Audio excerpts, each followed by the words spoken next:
course, we got some of the best analysis in the game from the world champ himself, Christopher Duarte, Parasite. Gentlemen, how we feeling? How we doing? Donnie, we'll start with you. Congratulations on the win, Donnie. Appreciate it. My first elite win. It was good. It was a great feeling. The team won 4 straight maps in grand finals, so that was fucking cool. It was nice to get gas from everyone. You know. Okay, so can you try to listen for a second? We're gonna tell you a faggot story with Microsoft. You know how my original account, I'm locked out of it? Apparently they want me to put in the information of the card that I used to buy games on that account, which was like the last game I bought was probably 5 years ago. Does that make any sense to you?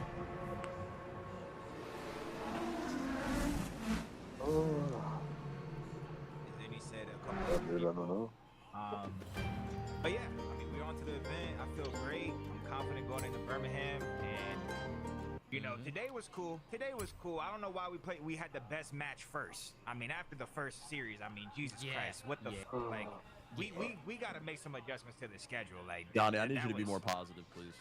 Listen, today I'm not gonna lie. I'm not gonna be very positive. I don't really have any positive, nice things to say. But yeah, fucking faggots not gonna listen to the video we had a banger first series and then amazing. Literally watched fucking NPCs the next two. Yeah, we definitely Isn't that fucking spend incredible, more time dude? on the first series than the next two, but I still got some Fucking things to send say. a video to some fucking faggot. Oh, there's things to say. Doesn't there's fucking things to nice say. things. Yeah, of course. Don, you might have called.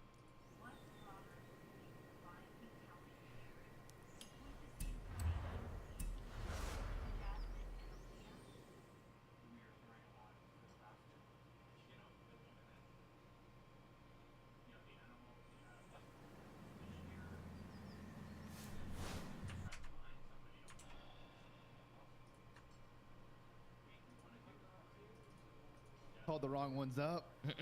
You know, we'll talk about it. Wait, who needed to be called up? We'll get there. We'll get there. We'll get there. We'll get there, guys. Hold your horses, Dylan. We'll get there. Dylan, how you doing? You doing all right, Dylan?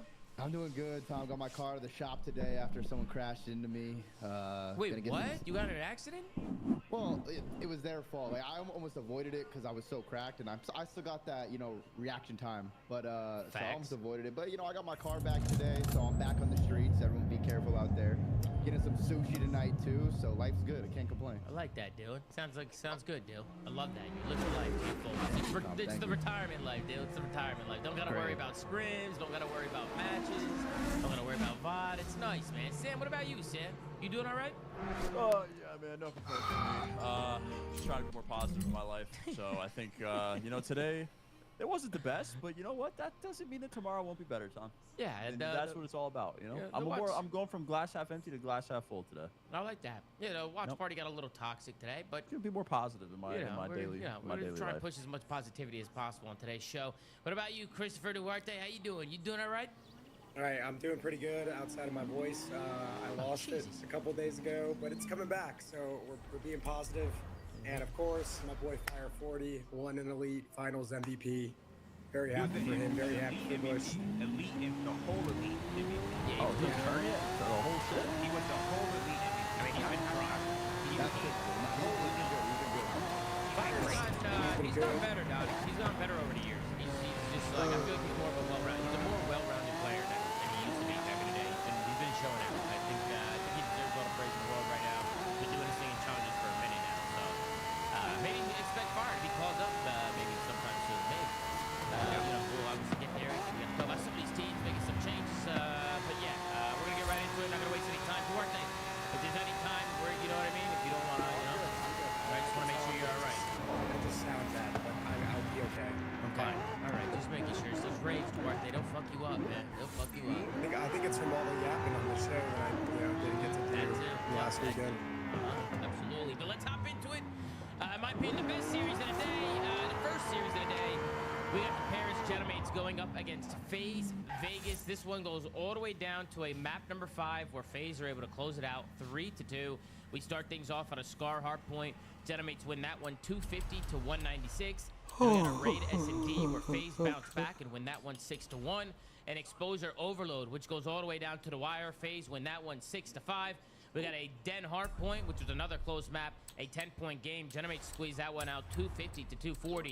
And then we got a Scar S&D, where FaZe closed it out 6-2 to win the Series 3 and 2. FaZe now 5-5 in the stage. Pairs of Generate's now 4-6. At the end of talking about the matches, we'll take a look at the standings and see like where the seedings are at and where's everybody looking for the major. Obviously, this is the last weekend, guys, of online matches before we head to Major 2 in Birmingham. It's going to be a good one. But let's go down and take a look at the stat sheet. You got Dylan Envoy with a .84. He continues to shine. We got Dan Ghosty with a 1.05. We got Neptune with a 1.21 and Dante Sid with a 1.03. On the other side, everybody negative. You got a .94 from Sid, .89 from Drawson, a .96 from 04. Only one positive was Abuza with a 1.12. Good work from Abuza. He had a fantastic series.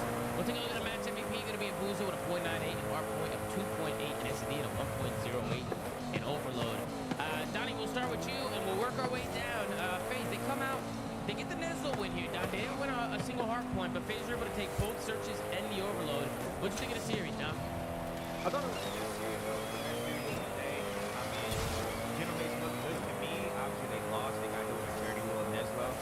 But at least they're showing signs of life and that they're competing. I mean, Envoy's not showing that many signs of life, but the team is. Neff looked great. Dante looked great. And Ghosty on Den hard point is still automatic. Ghosty.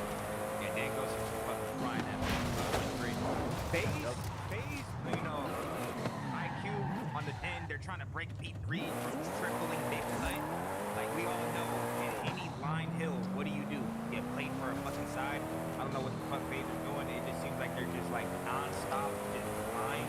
And they try to be for rotation too at the end of the game. Yeah, they're not. It just looks like FaZe isn't thinking that much in respawn, and they're just flying so fucking much. Like sometimes you have to make. Like I'll give a shout out to QK. QK is constantly making people push, making people overextend around the corner to them. And it's like, hey, like these players that are like struggling hard.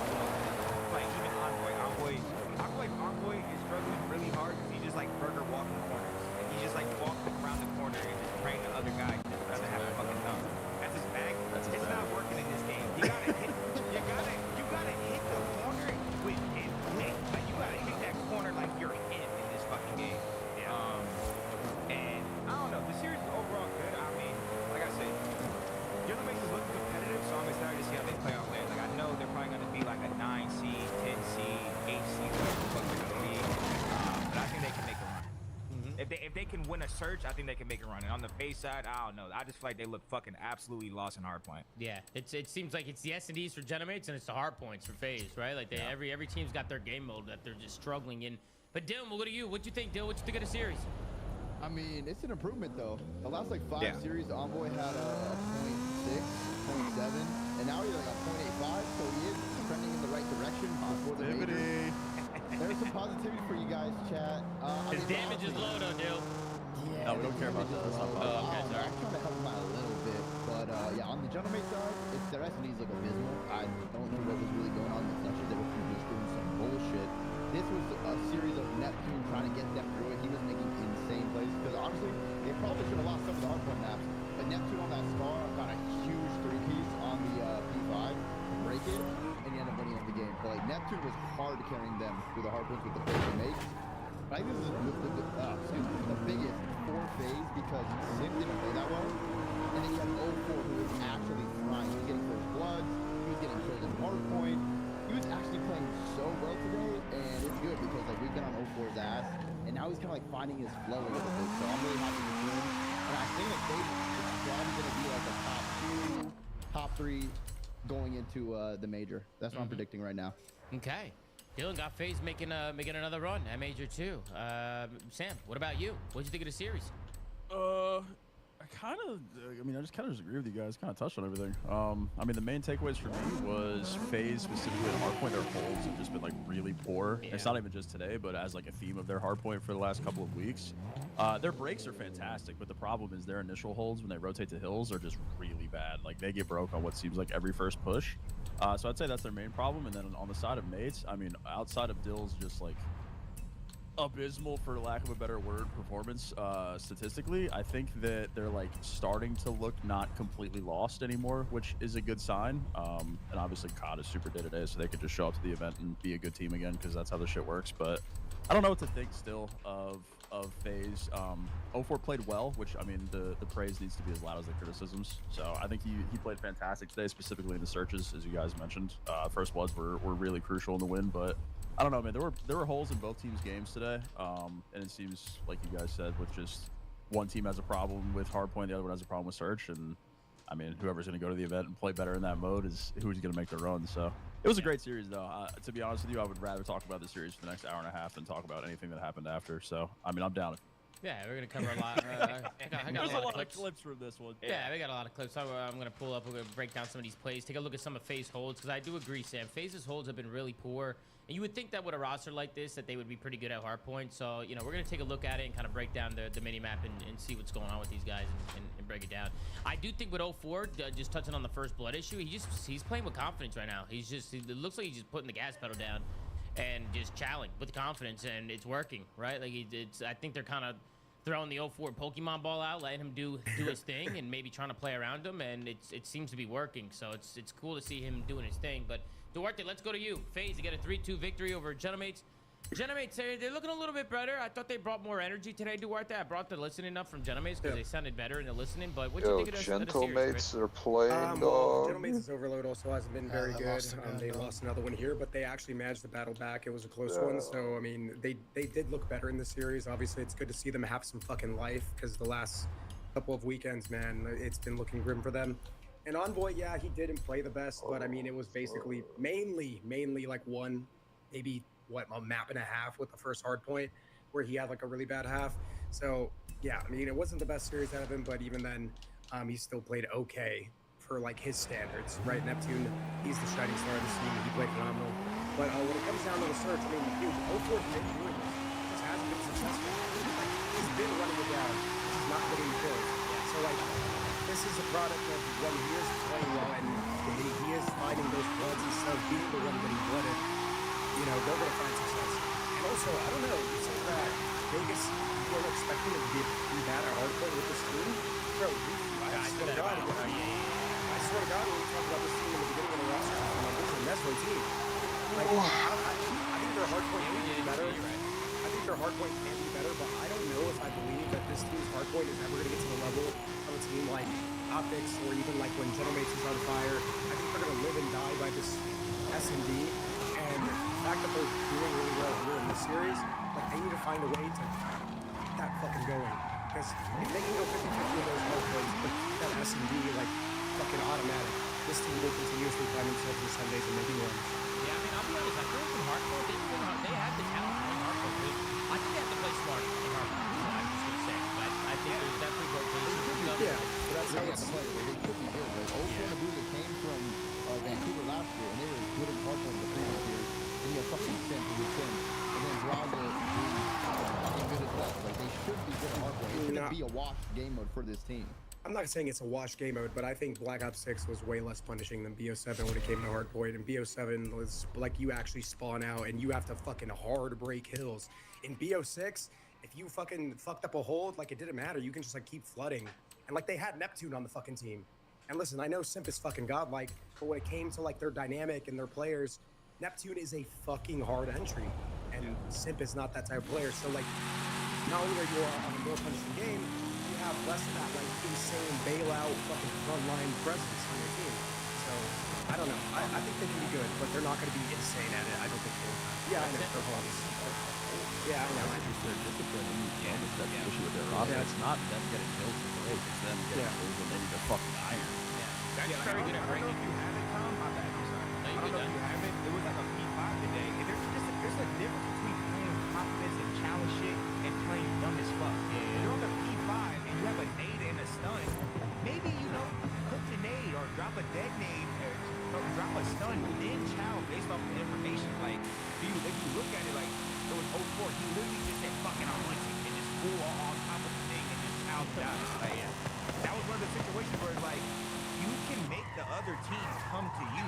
You're in the hill. Like, you're in the hill, you're full HP, make them overextend on the front. Yeah, You buy time. Better chance. You buy time for your teammates as well, right? Because if you don't overtower and die right away, you stay down, you buy an extra 2-3 seconds for your teammates to get back into the play.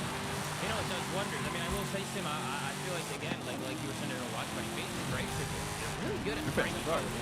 They play a lot of star hardpoint, and I swear to God, every Q4, they rotate first, and they get broke first push, and then immediately re-break it after. It happens every single time.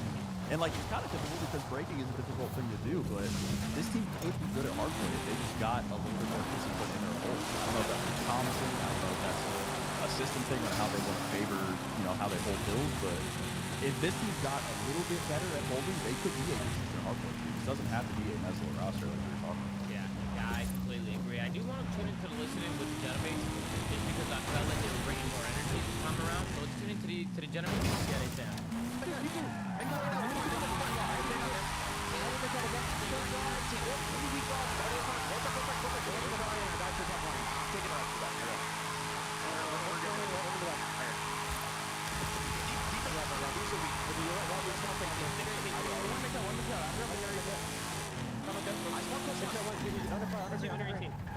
And ticket, 04.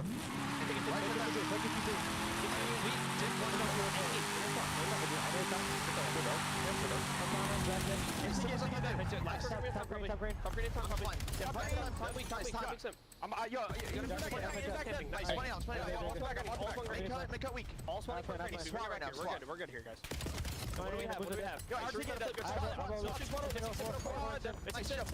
Could be good at me. I don't see top cheese. Middle somewhere. We're spawning back. Yeah. Yo, hold up. Who's in there? One of those missing six. I mean, cheese.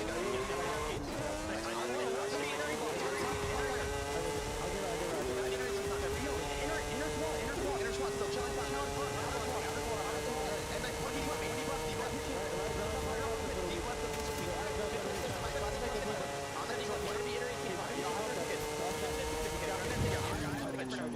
Ivy, right? Inner squad, and outer squad. Yeah, there's again. Nice. Nice.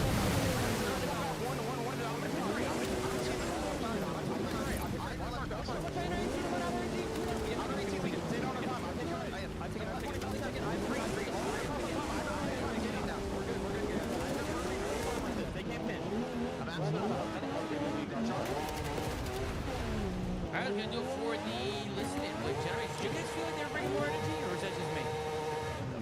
Yeah, it was a must-win match. They're trying to make the land. Yeah. That was good. Also, Neptune. I mean, he's just do it all, bro. He's disgusting. Been on that, the end of that P5. That was a game right there. Yeah. I felt like, I definitely felt like Neptune was keeping him in the game and making big plays towards the tail end of it. But comp sounded good. Let's go over to the second P3. This was a situation where FaZe are in such a good spot. I mean, you see that I have a pause right now. 49 seconds left. 3 are completely dead on this P3. Last guy's coming off spawn. That's Dan Ghost. He's wanting for his blue side of the map. This is a perfect setup for FaZe. Perfect situation. I'm going to let this play out. And let's see what happens with FaZe here. Right, you got one guy with Simple Pin. He's really going back there making sure that green spawn's alive. So Simple Pin, he backs up. Starts with the first guy dying for mid. That's going to be Draza. Then over to getting shot on the side, two guys coming from mid-cut, and then in a matter of 10 seconds, 30 seconds left of his time, the Genomates get a pretty comfortable break here against FaZe. And this is what I'm talking about. Sometimes their holds, it just seems too easy for teams to just get in and break. I mean, Duarte, we'll go to you, and then we'll work our way around. What do you think happened here with FaZe? What do you think's going on here? Well, I think personally, I think there's been way too much pressure on number 2 to hold this, but I also just don't like the way they play this. You know a team most of the time is going to try to break the mid because if you're going to face smash the fuck in front of the plane, you're going to get farmed most likely. I'd rather like Draws play like an off-angle high, like almost kind of like early high, and have like number 4 kind of watch his mid-cut, and as soon as like he spots them, he could have activated and shot to the back or something. You see what I'm saying? But him being ISO there and taking so many gunfights, that's going to lead to a break immediately. Because then they're just going to throw that mid-cut, and then number 4, number 3, they get split because they're getting pushed by nades, and it starts with number 2, he just can't die like by himself. Yeah, you want to like maybe play an off-angle or something. Yeah, or play a better spot for information, like hide in like the backdoor store, just like looking into it, but not like taking a shot. I mean, as soon as he sees them store, he calls out for hitting mid, they allocate the right number of people, they fight together. guys think? I Can feel you, like also back too. up to when Sim blocked? Like, I Yeah. don't know. I feel like you don't need to like. You went really far back, right? You went really far back. And I also feel like once they come on spawn, once one of the gentlemen players on spawn, I feel like Sim could also reinforce mid from top green. You know? Yeah, I feel like you can just go top green window. Yeah. I feel like Number 4 is like, Did you do that? number 4 is supremely like and he went really far back. He went really far I back. would see people like hard block that shit like that. Yeah. They could even have like number 3 like push up like towards like the wall, like a little blue crate, and then number 4 could have came in and filled the lane, and then they could have played like a front pressured setup where they win those fights and quick. But Because ideally, once like after the first push comes through, which it already came through, right? Like FaZe win the first, right? The next push you want to try and flank, right? Like you want those boosters. The next one, you get like a 3 down on your FaZe here, you want to push through, you want to flip the green side. So I like yes Chris. and no though, because it's Well, I really mean, originally early, so, I like Chris. guaranteeing the time. Like I like Sim blocking originally because you want to get aside. There's 40 seconds still, so you Was want to get blocking aside was here. kills. Well, I just he think has to you get don't into need play. to. He has to get into play after he blocks. That's the Right, biggest issue. exactly, dude. Like Exactly. he needs to go help Draws because Draws just gets overwhelmed. Boom. Once they lose that fight, 04's tweaking because his mid cut's open. Then double crossing is over. Like he Wait, needs to be do helping they have Draws kills mid. when he spawned? Is he blocking ghosts? No. He back with. I'll rewind it back. Yeah, the whole, I swear the whole they're They're like, he holding can his line. he can spawn up and run green steps. That's what I'm saying. No, he's not good, right? If you're top green, There's no Oh, good yet, but he's still blocking. They're not. Yeah, he could run top green right here. He could just be running top green. I'm not gonna lie, they don't have anyone past the 50 yard line. He doesn't. They're not flipping. That guy can literally run He anywhere misread when it. they were to flip. Yeah. This is it. I mean, even though he's simp, you can still misread a play. Just misread it. Yeah, for sure. Josh can maybe slow it down. Sim could have reinforced green. I think the two guys playing, really not much they can do there. I think they're just in the basic setup, right? Somebody on time, somebody looking over them. But then again, you just see how this kind of plays out for them, right? Like this would have been big time for them. They probably want another wave, maybe flip this, but now you got the Genemates who are on a full rotation here to P4. Does FaZe break this again too, or do they not? They end up, I think Draws makes some plays here. Gets a little mixy. Goes back and forth. FaZe does get in. They keep it white, so they're really good at breaking this blue hill, huh, Sam? Pretty good. Yeah, What did fantastic at it. Genemates do here? How did they scan this rotation here? They just fled at the right, and they weren't ready for it. They were too slow to adjust their setup.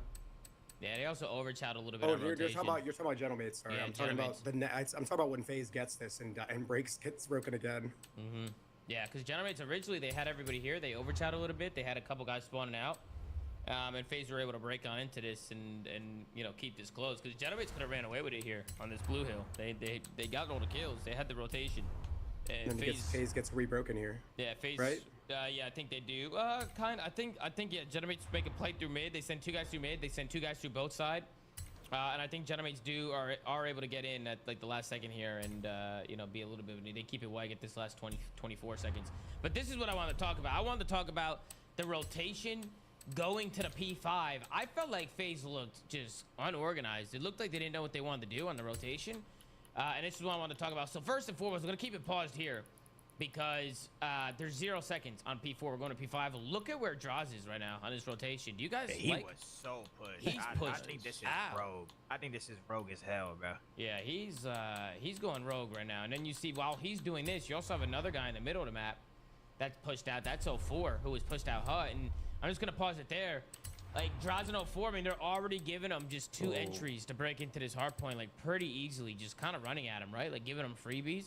But what did you think, Don? What did you think about this rotation here I mean, from bro, FaZe? it's one of those situations where like Zach's play technically isn't that bad, but he low-key needs to get two. Like sometimes like staying alive and buying time is just as beneficial as a 2-piece or a 3-piece. Like he just died. Like him going 1-for-1 there is just not good enough.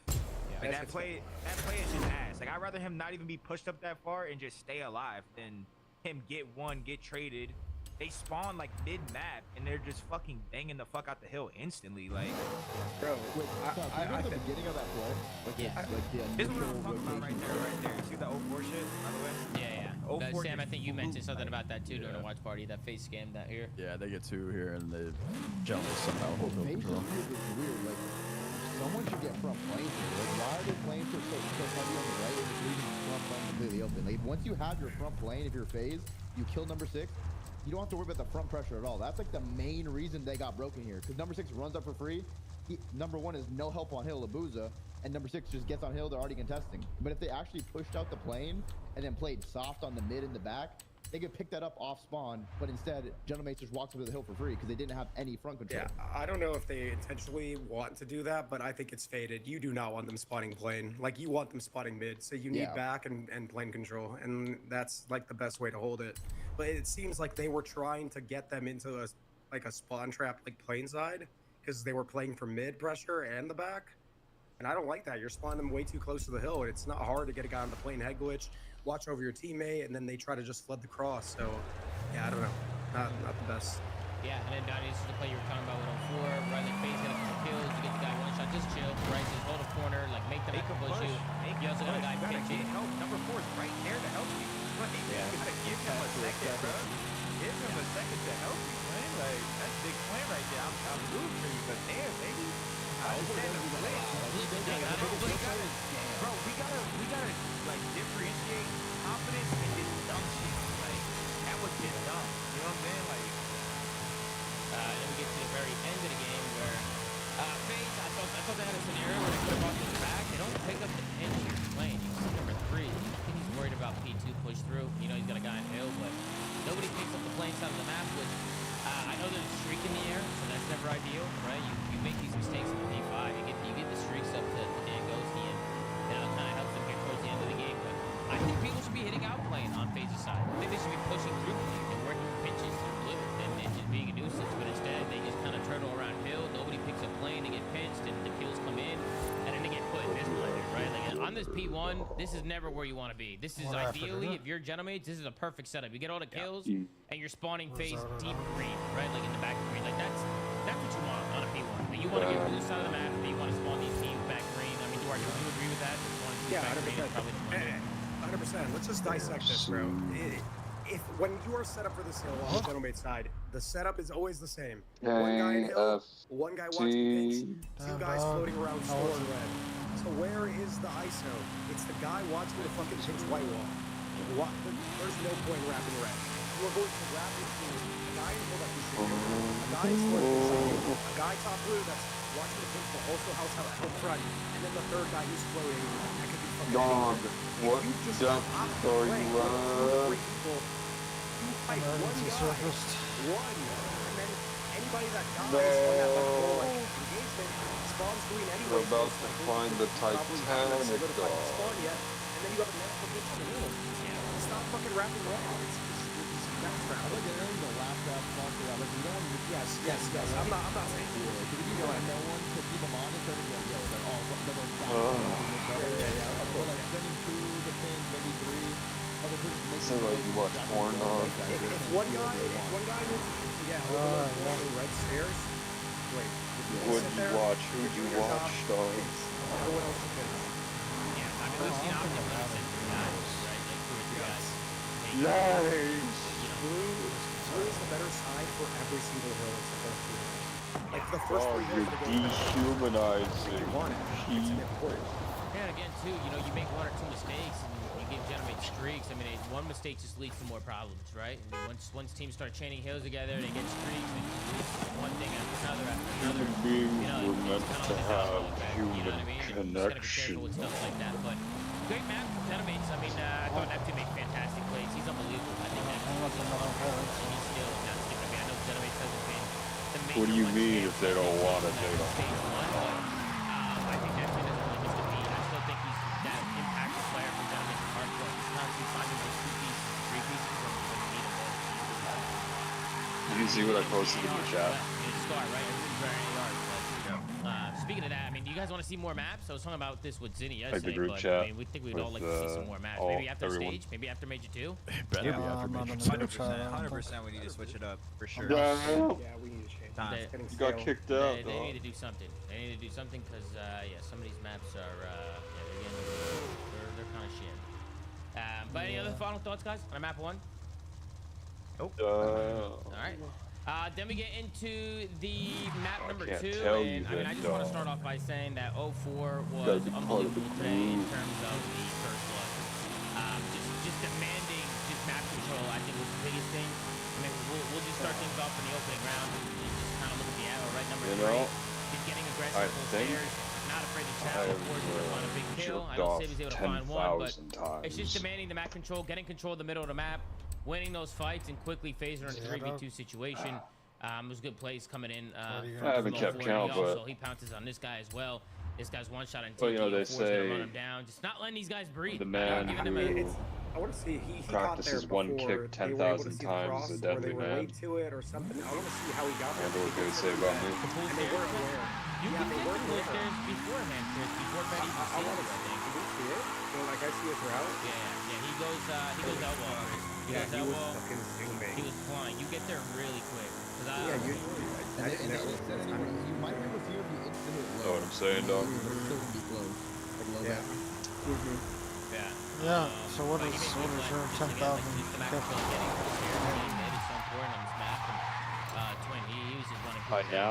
I don't have to then I believe he also touch maybe gets his any part of my dick, and I could immediately ejaculate, But dog. good first round there. Then we go into the second round. I don't even need to be hard. It's the same thing. We'll take a look at the Yeah, breakoffs I to just see think how it, FaZe and played it. then boom.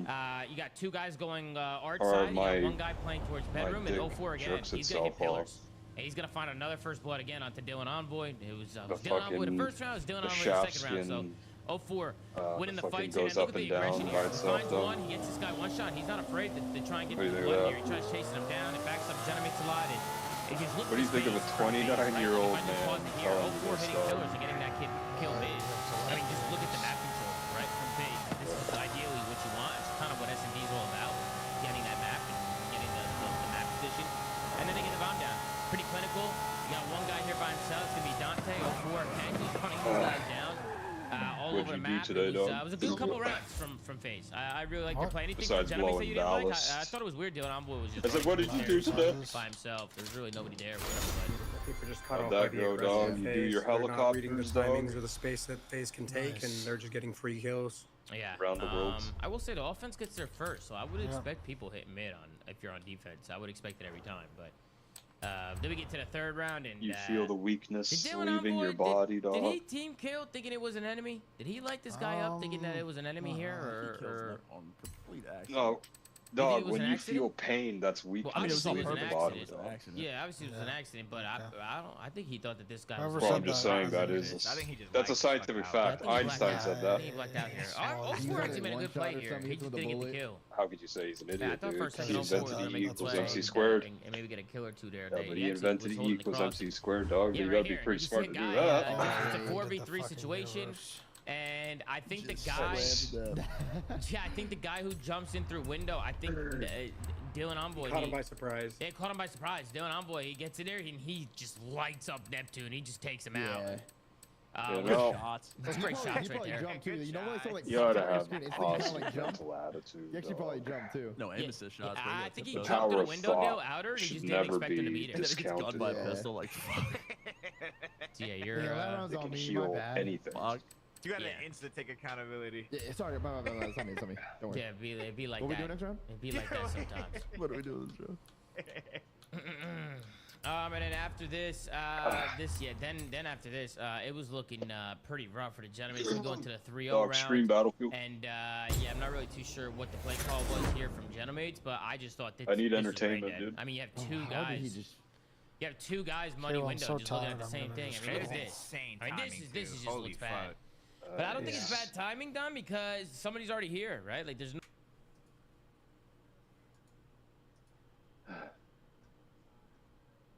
You know, IGN gave it a fucked up review, huh? Yeah, I already said it was what, like a 6 or something. No, I don't care much for IGN, but that makes me concerned.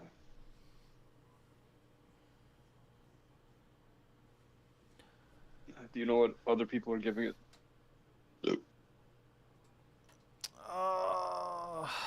Well, everyone that is giving it a low score is all the places that give shit games high scores. So. Oh. Oh. Oh.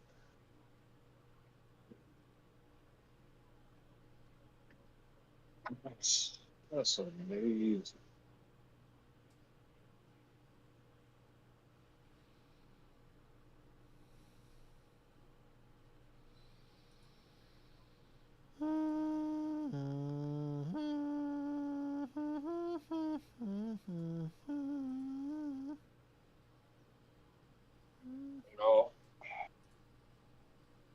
don't Only ones know engaging in what the point of my life is, though.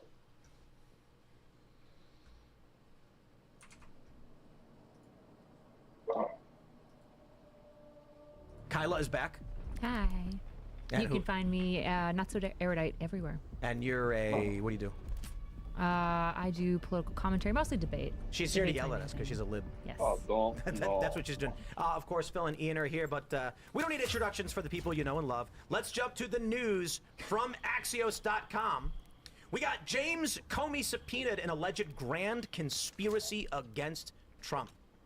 Former FBI Director James Comey has been subpoenaed in the wide-ranging grand conspiracy case against the ex-officials who investigated and prosecuted President Trump. Two sources with knowledge of the situation tell Axios. The investigation has produced more than 130 subpoenas since cranking up last year. The officials, including Comey, have all decried the investigation as political persecution and lawfare. The Trump administration's grand conspiracy theory posits that Democratic officials bent the rules, broke the law, and lied under oath to investigate, prosecute, and otherwise undermine Trump from his election in 2016 through his federal indictments in 2023.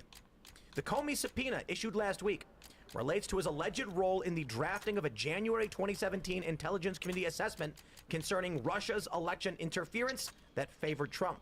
The assessment referenced the now widely discredited Steele dossier, whose inclusion ran counter to fundamental tradecraft principles and ultimately undermined the credibility of a key judgment, according to a It's already tradecraft 11 review o'clock, dude. completed Amazing. in June under Trump's current CIA director, John Oh, Radcliffe. fucking hell. Radcliffe then referred Comey and former CIA Director John Brennan for prosecution.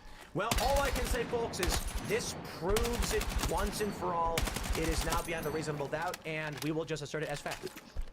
Great. It would be nice. It would be great if we could do something like that, but I We can. I don't. Well, it doesn't mean it's correct. Well, Yeah, we I was gonna definitely say, shouldn't, I because don't rule think of that it's law gonna matters. actually- Until proven guilty. Comey, you're innocent. Until we I find mean- out. Well, if this was a standard of due process, then like every single lawyer that we were talking about yesterday is like beyond guilty compared to Comey, right? Agreed. They're all guilty. Lock them all up. Like, knock them all up, right? But like obviously, like due process matters, and it's So good. did that you we already have due unlock all process the new because it weapons? protects- As a liberal, I want due process so that when Not the new my LMG. side, but I don't really have a team. Not but the when we want due process because we want to ensure that submachine people who have vested gun or interests against us can't pistol. weaponize systems, and I think that there's genuine concern that the DOJ is being weaponized against Trump enemies. Yeah, I think, No, I think it was weaponized against Trump. I think it's been. Sure, and both of those Oh, instances, shit, I got if the that was scope. the case, I if didn't even these know. are the That's case, why I both of just these things don't. are bad, I right? don't believe in due process anymore. Like What's it's that? it's like Is the that a tooth fairy sniper to me rifle? now. Yeah, it's Like the you new can one. say it exists and we understand the concept. Like Oh, they yes, put a when I new go to sniper? bed I didn't even after my realize teeth that. fall out, hopefully not at The 40 first years DLC, old, that there would was suck. a new sniper. But I put it under my pillow and then money's there. Like something did happen, and then I'm told it was the tooth fairy. That's how I feel about due But I have to process, use right? it Something does for happen most of the 7,000 time, years to get but when it it. actually matters, there's no due process because the left makes the same exact argument I'm making now. You've got that dude in 7,000 California who years. raped that one chick, and they said he had was it that's what it is? Affluenza. Affluenza from raping that chick. So he didn't. There was no functional due He was process too there. rich to know what he was doing Yeah. wrong. The He affluenza didn't realize- spoiled I'm not familiar with It's that. crazy. They So so he he like- affluenza. Yeah, they said he suffered from affluenza because he was too rich to understand what he did was wrong. So that's from the left. The left has made that argument. I think it's fair to say both the left and the right agree that the legal system is just a function of who wants to exercise power against their enemy. But I put it under my pillow, and then money's there. Like something did happen, and then I'm told it was the tooth fairy. That's how I feel about due process, right? Something does happen most of the time, but when it actually matters, there's no due process because the left makes the same exact argument I'm making now. You've got that dude in California who raped that one chick, and they said he had was it that's what it is? Affluenza. Affluenza from raping that chick. Yeah. So he didn't. There was no functional due He process was too there. rich to know what he was doing Yeah. wrong. The He didn't affluenza realize- case. spoiled I'm not into familiar being. with It's that. crazy. They So he so like- affluenza. Yeah, they said he suffered from affluenza because he was too rich to understand what he did was wrong. So that's from the left. The left has made that argument. I think it's fair to say both the left and the right agree that the legal system is just a function of who wants to exercise power against their enemies. I think that these Is going this behind the Ethan backs. Couch case? Yes. Going behind of the backs of people and like spying on opponents has been the norm through history, even though they will tell you we have due process. And I want to, Rudyard, I really want to get your take on this because since the internet, it feels like people like Donald Trump actually have a chance at bucking the system. Did this kind of thing ever happen in the past? So I have a few different takes here. The first of which is we have to be very careful about eroding rule of law, because that's been the English-speaking world's great advantage. And if we erode rule of law, it's going to have very negative downstream effects on everything, between the economy, between politics, because rule of law is the set of rules you use to establish all social interaction. And if that goes away, you won't make companies because someone will steal the company you make. But I have another thing. The second thing is the left has been weaponizing this already, and there's been a huge issue with conservative judges and with conservatives making the argument that you're opposed to, saying, oh, we can't do this, blank, blank, blank. The left has already done a weaponization of the political process to an insane degree. And when conservatives push against stuff where it should be illegal to discriminate against white men under civil rights law, it happens on a mass degree, but conservative judges don't stand against it. Conservative judges don't stand against the rampant abuse in the family court system against men. They don't stand against the rampant biases against white men. Is Walmart not the open left has been doing 24/7? this to an insane degree, and even defensively, the right does not protect itself. Well, so to your point about how we want to keep the that rule of law, I bad? would agree, Fuck. but when it's gone, it's gone. Right? I want to keep my car nice and clean, but if a bunch of vandals come and smash it with crowbars, there's nothing I can do about it. So I get it fixed. to point on the couch thing you guys were talking about, he wasn't under affluenza. He was under the influence of intoxication, Ethan Couch. No. The argument was that he shouldn't get the hardest penalty because he had quote-unquote affluenza. It's a nonsense term that meant he was so rich he didn't understand right from wrong. Yeah. So he did actually end up getting charged. He did? Yeah, he had And 10 the argument was that he probation. shouldn't get the harshest of penalties for what he did. Wasn't it like as a past out woman he was raping her in some guy's car or something? Yeah. This was like a Me Too era. Oh, yeah, it should be like His one more. defense attorney No. argued this. The left was upset that he did not go to prison in the most harsh of penalties because the court system failed us. Sure, yeah. I don't know. First of all, he's from conservative? Texas. Well, he's from Texas, not California, so the left's narrative isn't working here. But also in this case, he was intoxicated and under the influence of drugs. and Nobody hit disagrees. people. Yeah, which is all bad, right? Agreed. But I think it's Progressives were upset at the time of this case because Okay. they wanted a very harsh penalty against him. The judge Sure. gave him a light sentence, citing what she called affluenza. I see his defense attorney citing affluence. I can't find the judge citing that as the reason why she gave him. But 10 years probation is. Neither here nor there. I mean, it's an old story we were lightly referencing where people on the Sure, I just progressives were wanna- upset about it. Sure, I But just wanna be to the clear. point back to Rudyard, like I was saying, like I have a nice car, I try to protect it, right? I'll park it in my garage. Then one day while I'm sleeping, a bunch of whoever Antifa comes and firebombs the garage. It's gone. So you talk about the rule of law and we want to maintain it, but at the same time you say that the left has been destroying it, eroding it. I mean, at a certain point, they've destroyed it. Yeah, you oftentimes have to balance two opposing things and figure out where between these two is the reasonable conclusion. And I understand what you're saying, where, I mean, Russia gave us a lie, and it's crazy there's been no prosecution for this staggering lie, because there was no actual evidence that Trump was colluding with Russia, or that the Russians tilted the course of the election. This was just a story the left made up. And slander is incorrect, especially slander on that scale. And you can't let that go back. And I think another thing is we have laws against treason, and we have seen mass treason among the population. And I would need to actually, I'm not a lawyer. Well, do you mean like codified legal treason? Which I would say this. The actual law is when you're providing material resources to an enemy at a time of war, or aid and comfort, or whatever. It's specific. Sedition is general undermining of the government in the United States. Yes. And there is treason. Because this happened when Trump said this is like sedition punishable by death. That is when the military seeks to undermine. So there is a special sedition there.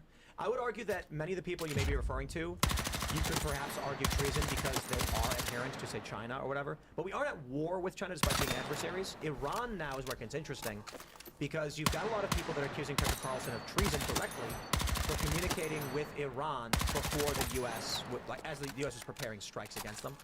But as I would say for the general leftist, it's a seditious conspiracy. You're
$60 fucking dollars, dude.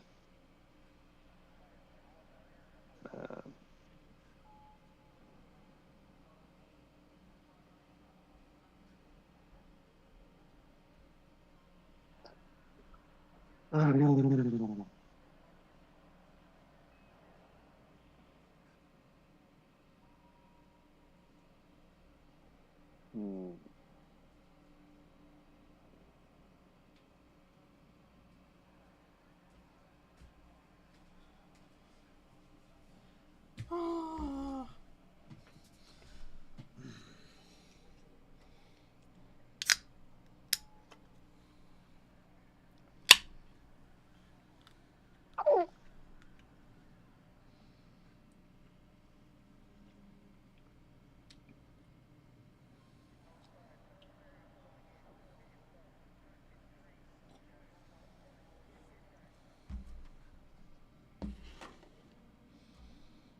Correct.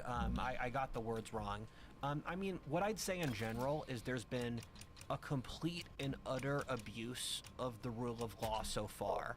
And it's been done predominantly by the left across a variety of different fields, with everything stretching from the national level to the social level to the family level.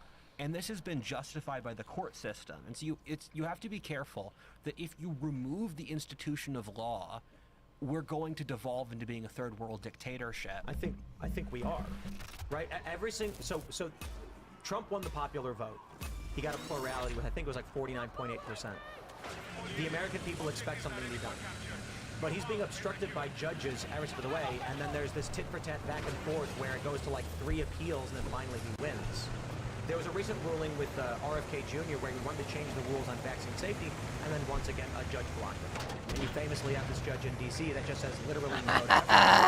There was that particularly important court case where these judges were arguing that any district, actually it was the left was arguing any district court judge can overturn anything Trump does.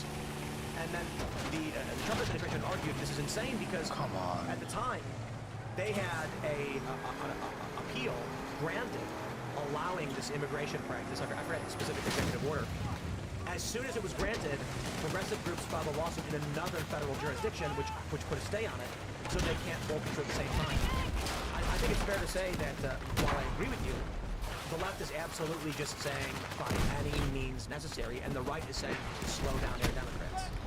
The left is breaking the rule of law. What they're doing is it's not justifiable and it's not fair.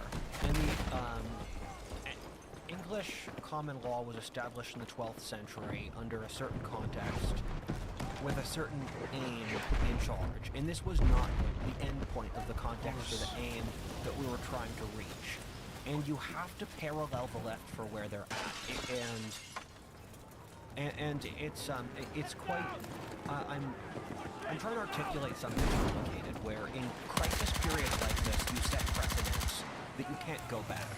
And so if you compare the English Civil War to the French Revolution, in the English Civil War, you had a political crisis, and at the end of it, England became a democracy with rule of law, and in France, it spiraled into being a military dictatorship.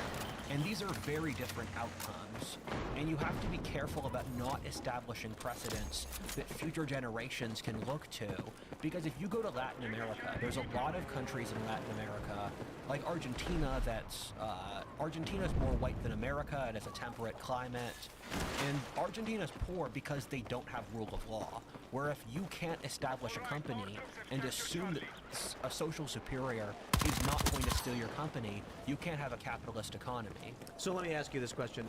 What is wrong with a military dictatorship? So there's multiple tiers. 95+% of regimes in history are authoritarian. And authoritarian is one strong man on top who runs everything. There's tiers, though, where some of them are enlightened, and when you look at authors like Aristotle, they were talking about the benefits of monarchy. And I'm not a monarchist, but monarchy is you have a long-term incentive for the leader to care about the population. And that works a lot better than something like the Soviet Union. Well, I wanted to ask you specifically about what you mentioned what's going on today. You compared that to, say, British or the French. So my question is more so, what would be bad about the United States becoming a military dictatorship? The military would be, you could have a situation where the military is corrupt, it shuts down capitalism, it shuts down freedom, it shuts down the functioning of a society, and the good things we take for granted die, and those things are fundamentally dependent on freedom. Did you see that? What if a military dictatorship emerged in the United States that was based entirely upon traditional American conservatism, and the military by force said, we're not going to allow leftism anymore, we're not going to allow the courts to supersede the will of the people, and they just, through military rigidity, enforced the right cultural worldview? That's why I say there's a huge Overton window for authoritarianism, because you're trusting the leader a lot. If you looked at Emperor Augustus, who was the first Roman dictator, he was one of the greatest statesmen in history. So when Rome did the transition from democracy to monarchy, they had one of the best rulers ever. And things governed very well until Tiberius and Caligula showed up, and then it got a lot worse. And with monarchies or authoritarianism, you're trusting and the reason that a lot of the older authors preferred monarchies to military dictatorships is that the monarch has an incentive to pass things on to their children.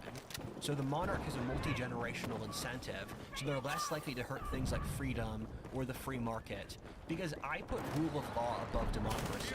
Because if you're a society with rule of law, it means you have functional freedom, it means you have, you can have capitalism, because keep in mind... So, but let me ask you, how would you feel if there was a military dictatorship that enforced the things you wanted to exist? Everyone wants the things they force. Everyone wants the things that they believe to be enforced. So would you be happy if Donald Trump became a supreme dictator and used the military to enforce laws, but it was everything you wanted in society? I would not be happy with that. What I will say is that the reason you could not have timcasts in any other Western country, because they've had left-wing authoritarianism remove the rule of law and personal freedoms, where once you start pulling that away, you very quickly end up in a society where you lose a lot. And it's one of those things where I put property rights and rule of law above everything else in my framework. But so I guess my ultimate point is, when you look at the history of the United States, there are varying degrees of cultural enforcement across the board. Obviously not military dictatorship, but until you get to Abraham Lincoln, I suppose, when things got pretty serious in the Civil War. But blasphemy, for instance, was illegal up until like the early 1800s. My view largely is that if everybody in this country was morally homogenous, they'd be completely happy. Like let's say everybody in this country, 100% of people, were Christian theocrats. They'd have no problem with a member of Congress proposing a bill of a commandment law. But Christian theocracies fell at the hands oftentimes of Christianity, because the idea that people will stay like wholly, like unified in the perfect way insofar as that people will be happy just doesn't happen, right? Agreed. Because people like the United States today used to be morally homogenous to a great degree, and then it started fracturing. I would argue that since the Civil War, like the bifurcation actually started around the time the country was formed, because Thomas Jefferson wanted to actually complain about slavery in the Declaration of Independence, but they were concerned that South Carolina and Georgia would not join the effort if they included that grievance. And so there was a general bit of, let's call it acrimony. But it started to bubble up in the 1820s when there was a perception in the 1820s that a civil war could actually happen in the United States, though it didn't. And then it did happen, in 1861. Since then, you've had this clash between two polarized worldviews in this country. My point ultimately is, if you have a group of people that believe the exact same thing, the things they argue about are the minutia. You know, in the 90s, the difference. Right? Sure, and it can spin wildly out of control. But in the 90s, Democrats and Republicans lived together, got married, and their arguments were over like how much in taxes versus like how long a woman should be allowed to have an abortion.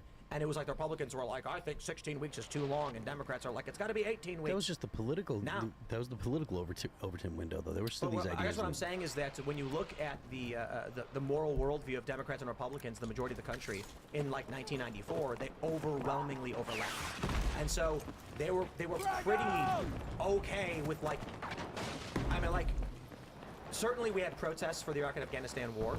But still, people generally were like, well, you know, 9/11, right? They rallied around George W. Bush even after 2000. Ultimately, my point is this, just to simplify.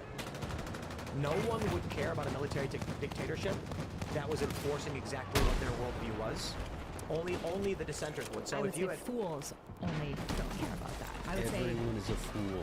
Well, I don't think everyone's a fool. I think like the one of the things that I love about like America, like American tradition, like Greek philosophy, is that like we're built on a tradition of people thinking beyond just their own skin and preferences. This is why you're probably familiar with Rawls and like the veil of ignorance, right? It's this great kind of political philosophy where it says you should imagine a world where you can't know what body, gender, etc. you'll be born into. This literally sounds like an argument against universal enfranchisement because the average person doesn't conceive of the world like that. Well, and as much as you're like, this is what it ought to be, and I agree, this is not the reality of the world that we live in. So I agree that it's not the reality of the world we live in to some degree, but I think that like to a large degree.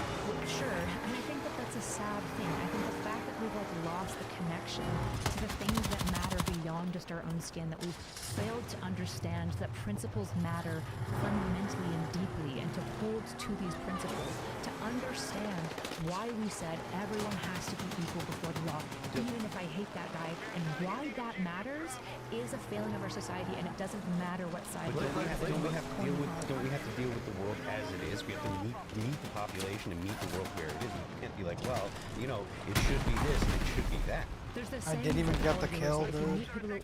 If your expectations for people are exactly where they are, all they'll do is be exactly what they are. Whereas if you look at people and you say, I know you can do better, I know that we can collect and do and unify, they might not get up here, but they're probably going to get here. Let me ask you a question. Let me ask you a question, right? Like, murder is wrong, obviously. Generally, except when it's self-defense. Well, that's not self-defense isn't murder. Yes. Okay. And so, if you walked up to a person and just shot them and they died, we'd find it to be murder. And Rudyard all this is let's say that you live in a small village in the countryside, and the year is 1300 ever, and you're French, so you're all like, you know, white, brown-haired, blue-eyed people or whatever. Whatever they look like in France, and they're sitting there going, ha ha ha, and inventing croissants. And then you get people who are clearly distinct from you, and they show up, and you say, well, we don't just kill people, we're a little apprehensive. And then you meet and you talk, and the guy pulls a knife and just stabs your village elder to death, and then throws fire in your village and then flees. Sounds like the Romans. So then, the next day, a similar person shows up. Do you just say, no, we must stand by our principles. We do not attack. We do not, you know. Or when a similar person shows up in the same garb, with the same physical appearance, carrying a torch, do you say, one more move and you die? I would say that both of these philosophies were silly to begin with. I don't think that the philosophy of like generosity means naivete. I didn't ask you. I asked you a specific scenario to tell me what you thought. I'm telling you why the scenario already is flawed. I think that the principle that they had initially probably was uninformed and uncomplex, and it does have to be updated. Greet outsiders. But it doesn't have to be updated to an extreme opposite side, which is often what people do. They go from one side and then they swap to the other side, and the reality is that the truth is a lot more times in the middle of what is a proper dialectic of wisdom. So let's just back to the question. Your proposition then is the village should not allow anyone to peacefully greet them out of fear that there could be an act of violence against them. No, of course not. How would you take that away from what I just said? You said that you said the initial response they had was probably flawed. Right, but I said don't just do the opposite also, which is... Because it might be a defector that's if a guy throws a torch at your village and burns down your house and kills one of your people and then flees, and then a person who looks just like them, wearing the same clothes, the same flag, whatever, shows up the next day, Do you treat him the same, or do you adapt your? You should adapt, but my caution to people is that when they think adapt, they want to go to the opposite extreme end. When in reality, oftentimes wisdom falls between the middle of two dialectics. Sure. So just, what do you do? I would probably be cautious, probably have arms and weapons ready in case he whips out his torch to start stabbing and murdering and burning things, right? But inquire him, ask why he's there, see what his intention is in the village, right? You could even see him cautiously saying he could do all of the perfect answers in the village. Oh, he's actually defected from that village. And got him What if he throws a torch at your village and burns another building down and runs? Well, hopefully you've got guys ready and he's far enough away that we can hear him. He does. And then the next day, a similar looking guy in the same clothes just with a torch. Do you shoot him with an arrow? No. Awesome trail mix, dog. No, you do not. Right? Well, yeah, like, I guess why are you black and white on this? Like, the reality is that, like, wisdom... I'm just giving you a simple scenario, like, sure, what do you do? Like a scenario that has happened over and over again in I this agree, country. and I'm saying the scenario of human nature is to go to black and white thinking immediately. And what I'm saying to people is that black and white thinking is just as destructive. What if that next guy showing up with a torch is just about to show up and, like, bring blacksmith and, like, ironworks to your village and, like, revolutionize your technology? I'm going to answer both of you. Going where your crappy aim is freedom going. and property rights. And I didn't say how Learn that's to aim, enforced. fucking So, loser. in many cases, monarchies or authoritarian regimes provide more freedom and property rights than democracies.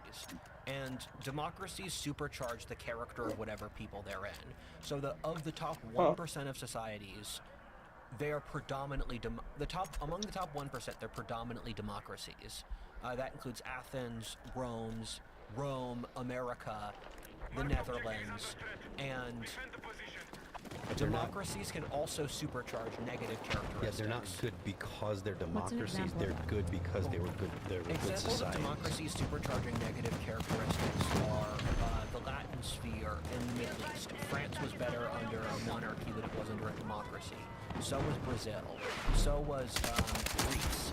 A bunch of lower trust societies. Same thing with in the Middle East, democracies have performed better. In the Middle East, democracies vote in the preferences of the majority group. So when America made Iraq a democracy, the majority Shia voted in to oppress the minority Sunni, and then they sided with America's rival. Yeah, but it's not just sure, but the issue is, like, this is why when we look at democracies, there are different systems that work better, right? Like, there are certain, like, I'm sure you would probably oppose, like, direct democracy, right? Like, because it doesn't work very well, it leads to a lot of tyranny, right? There's the tyranny of majority to be feared in democracy. It's also slow. I'm going to respond it is to your slower, point but as democracies, the point of all these systems is to build counters to the major failings, right? In the case of a democracy, you have to be afraid of the majority, the tyranny of majority. And so you have to build into the system checks and balances to prevent against the tyranny of majority as much as possible. You're appealing to wishy-washy concepts where if there's an external threat, you have to assess it for what it is based on context. And you pick the highest quality person to do the assessment of context. And the thing with John Rawls is it's not an accurate depiction of the human condition to randomly pick what individual you would be, because that's not how this works. Individuals have their own genetics, and groups have different genetics, and people are rewarded for the choices they make. And so that's not a refutation of Rawls. Rawls' hypothetical can engage without the... So but you're saying that Rawls doesn't work because there's no baked-into genetics, but that's not the point of the hypothetical. You need to let me finish the argument. So Rawls operates under an underlying Christian assumption that there's indeterminate souls that are shoved into a population.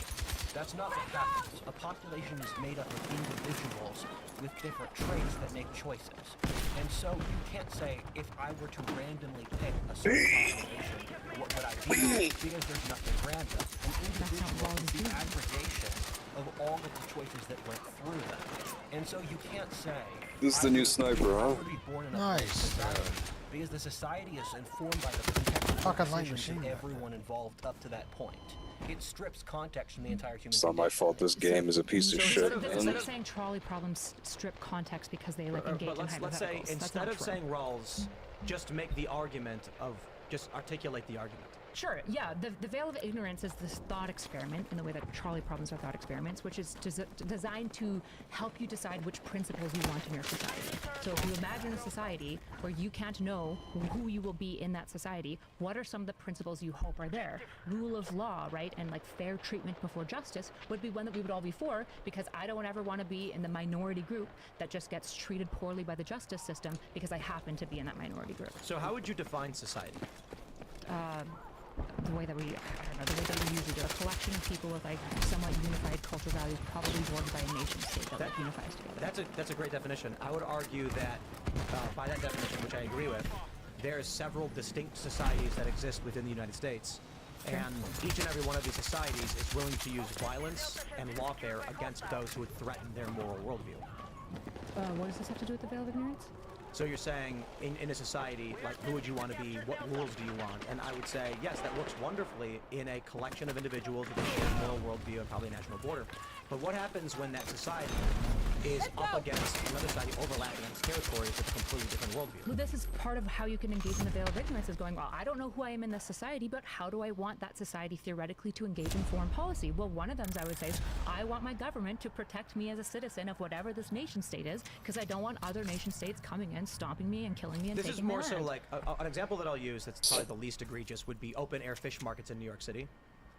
I think they're absolutely disgusting, and they shouldn't be allowed. Because they smell? It's not just that, it's the rotting fish and flesh that Dump it slops out off on the street. and it just, yeah, it's all over the Spray street. with a hose. And then it's just On the rotting for sidewalk. days, and when you go to Lower East Side, it's just everywhere you go. Go to Houston. The people who live there, that's their society. They are largely Chinese and Southeast Asian. They don't care about open air fish markets. But the people of New York have started to move away because they don't like it. And this has created an entrenched enclave. Enclaves are bad, I believe. Having a group of people that form their own subdivision, that have their own rules, is going to create animosity and violence, because you will create two distinct moral worldviews at odds with each other. Now, the reason I cite this example is because it's one of the least egregious, meaning the people of New York don't really care all that much about the open air fish markets. They just move away. Yeah. They stopped living in the area, more Chinese people moved in, and now the area is dominated by Chinese. But you could take a look at this and bring it to its most egregious, and that is like Chicago crime and shooting violence. Sure. So you have areas where there may be a middle-class black family, and gangbangers will come into that territory, or just young black men who are violent for whatever reason they may be, and they will create crime. This will cause the higher income people to flee and then just dramatically impoverish the area and create more crime and violence throughout the area. So then the argument we would make is, what rules do we want? Well, our principles would suggest that you are innocent until proven guilty, and you should not be searched or have objects seized without, something that warrants it. Probable reason. And probable cause. And so what happened in New York is they said, this neighborhood is where most of the shootings and violence happens, so this is where we're going to stop and frisk people. It also coincided with being a black neighborhood.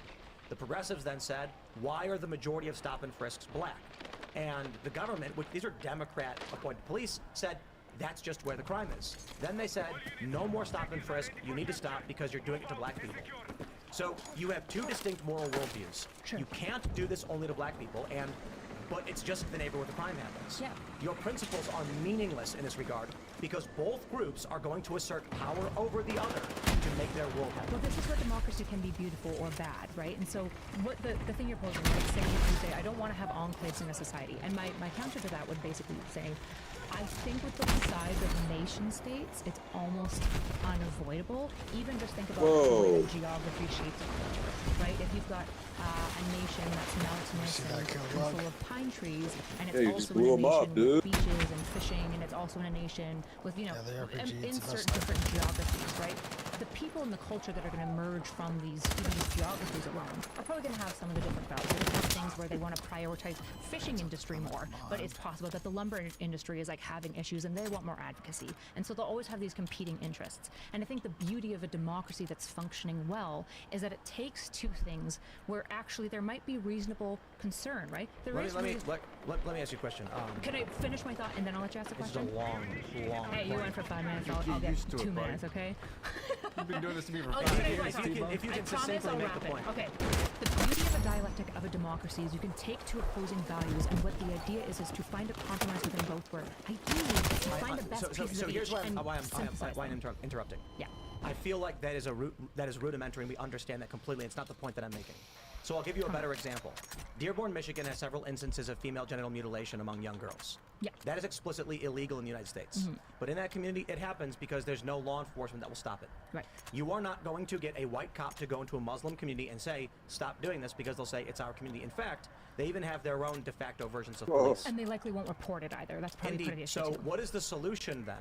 Should the overarching government dispatch some white people who are non-Muslims to take over their government, to force them at gunpoint to stop? Yeah, I mean, this is the great federalist question: is to what extent should Now the that's a violation of the principles of the locals who voted that in. True, but it might be for superseding like cultural values that we value more. This is the constant tension that happens with the federalism, like, you know, amendment number 10. Go ahead, sorry. So I'm going to say a few things. First of all is, thank you. You're not stating Rawls's full argument, where if you, for the argument that Rawls gave, you could also apply that to Aristotle, because Aristotle was saying, what is the abstract concept of good that we can use? And Aristotle said there's 3 different political systems which are useful under different contexts that have their own issues. Rawls is also operating under the principle of equality, which is demonstratively false. Equality has been continually disproven by the science, as well as there are genetic differences between populations. That's disproven among all of the academic community. And so when you're looking at the Rawls, he's automatically jumping to socialism is good because equality is good, and this is all operating under the assumption that Enlightenment morality is correct. Rawls is incredibly critical of socialism. He rejected egalitarianism. So it depends on your definition of socialism, because the socialists play a game where there's multiple definitions of socialism used at any given time, so you can pick one or the other based on context. Rawls was responding to the Marx Rawls idea is a of the democratic flattening socialist, yeah. which is still a meaning of the word socialist. Sure, I want to move on to Okay, the next big story, but I do want to just conclude by saying I completely agree with Kyla. I think we should exert force over Muslims who refuse to adhere to our traditional That is values. not my position at all, but I would love to flesh it out with you. But sort of my What do you position. mean? It's like 50% of my position. Well, I think that, again, we're going to go on Dog, Chuck, no, the die. point is, when there are people who enter our society who have a religious practice that is an affront to our moral worldview, we will exert force against them to make them stop. Yes, to an extent. Well, of course, to an extent. Yeah, that's why I said Not to 50%. an extent, not to an extent. Like, we will use force up to whatever used or whatever amount of force necessary to get them to stop. So it's not to an extent. It's literally No. She's saying we'll There you go, tolerate fucking some of their snipe. religious Like, beliefs. I want religious freedom as well, okay, right? And so this is like this is what I'm saying. There's this tension all the time between like individual rights of freedom of religion, but also state values of things like we don't mutilate again, children. Sorry to interrupt, but we really do got to do it. I gotta stress one more thing. Continue. I gotta stress one more thing. This argument still only works so long as you maintain the monopoly on violence. And if Like you the state. your no, just moral clarifying. worldview, not the state. If you, as a society with a moral worldview, have the monopoly on violence, you can stop, say, female genital mutilation. But if there is a new cultural worldview that has emerged, a new moral worldview, let's call it leftist, that tolerates and supports what Muslims are doing, they will take from you your monopoly on violence, and then you get civil war. So a lot of leftists get into this weird tension with like Islam because they're very pro-freedom. I don't want to have an argument about leftists and Islam. My point was, if you have a monopoly on violence, you can assert your authority. If there are two distinct factions with equal use of force, you get civil war. I agree with that. The issue is, I guess I'm just correcting the leftist idea that they just want FGM. They don't just want FGM. In fact, they acknowledge that's not the point. this tension you're outlining exists regardless of the party side that you're pointing to. My ultimate point, as we move on, again, sorry, is that and then he gets your principles only apply to the people who agree with you, and that is universal to all moral groups. End of story. Absolutely fake. Sure. Yeah, we live in a society. True. Yes, like, you might believe in the right to keep and bear arms, but you're not going to give an Islamic terrorist a gun and be like, you have a right to bear arms. Sure, it's why I like the liberal principles where we said, well, we should have a couple of basic rules that we all apply to because other things we shouldn't impose. So on, when like you free have speech. two distinct moral worldviews operating in one country, and I would say more than that, you are not going to abide them the same rights as you would someone of your society. Sure, because I would say free speech is better than compelled or controlled speech, yeah. Like, I would say, if someone is an advocate for the destruction of my country, I will not defend their right to speak. I guess I it will not depends defend on the what right we to need. keep and bear arms either. If a man comes to this country screaming Allahu Akbar and starts throwing bricks at cops, I'm not going to say he has a right to keep and bear arms. I'm going to say absolutely. I was born in the Strait of Hormuz. The point I'm making is, if someone expresses clear ideological sympathies for ISIS, we will not give them a gun. Possibly with ISIS, I think that's the case in America, but I think that there's like good statutory reason if you're like a terrorist sympathizer or whatever. But like in general, like. Well, my point is. But I want to take people who we just disagree with can't have rights. Domestic terrorism doesn't exist in the United States because of the First Amendment. So that's why Trump, his declaration was actually just a statement he made, not anything actually formal. He would have to do an international declaration. This means, and I'll say again, if someone is Antifa and says this country should burn, I will not defend their right to bear arms. These are people who have expressed a violent intent, and we have seen in past them use a violent intent. Whoa, I and just that's completely a lost more it. egregious Holy example. fuck, Let's jump to the next story, otherwise we'll keep talking. Yeah. This from the Washington Post. The Pentagon seeks more than $200 billion in budget request for Iran war. Some White House officials do not think the Defense Department's request is a realistic shot of being approved in Congress, one senior administration official says. Additionally, we've got more updates as more Marines are being deployed to the Middle East. And of course, Donald Trump has said Israel was angry and bombed the South Pars gas field in Iran. Crude oil is now up to $119 per barrel, and gas is expected to go up. I've seen reports, correct me if I'm wrong because I haven't read too much into this, that China is now cutting off fertilizer exports. China. And guys, I know the Republicans are going to say, stick with the plan. But as of right now, I don't want to be pessimistic.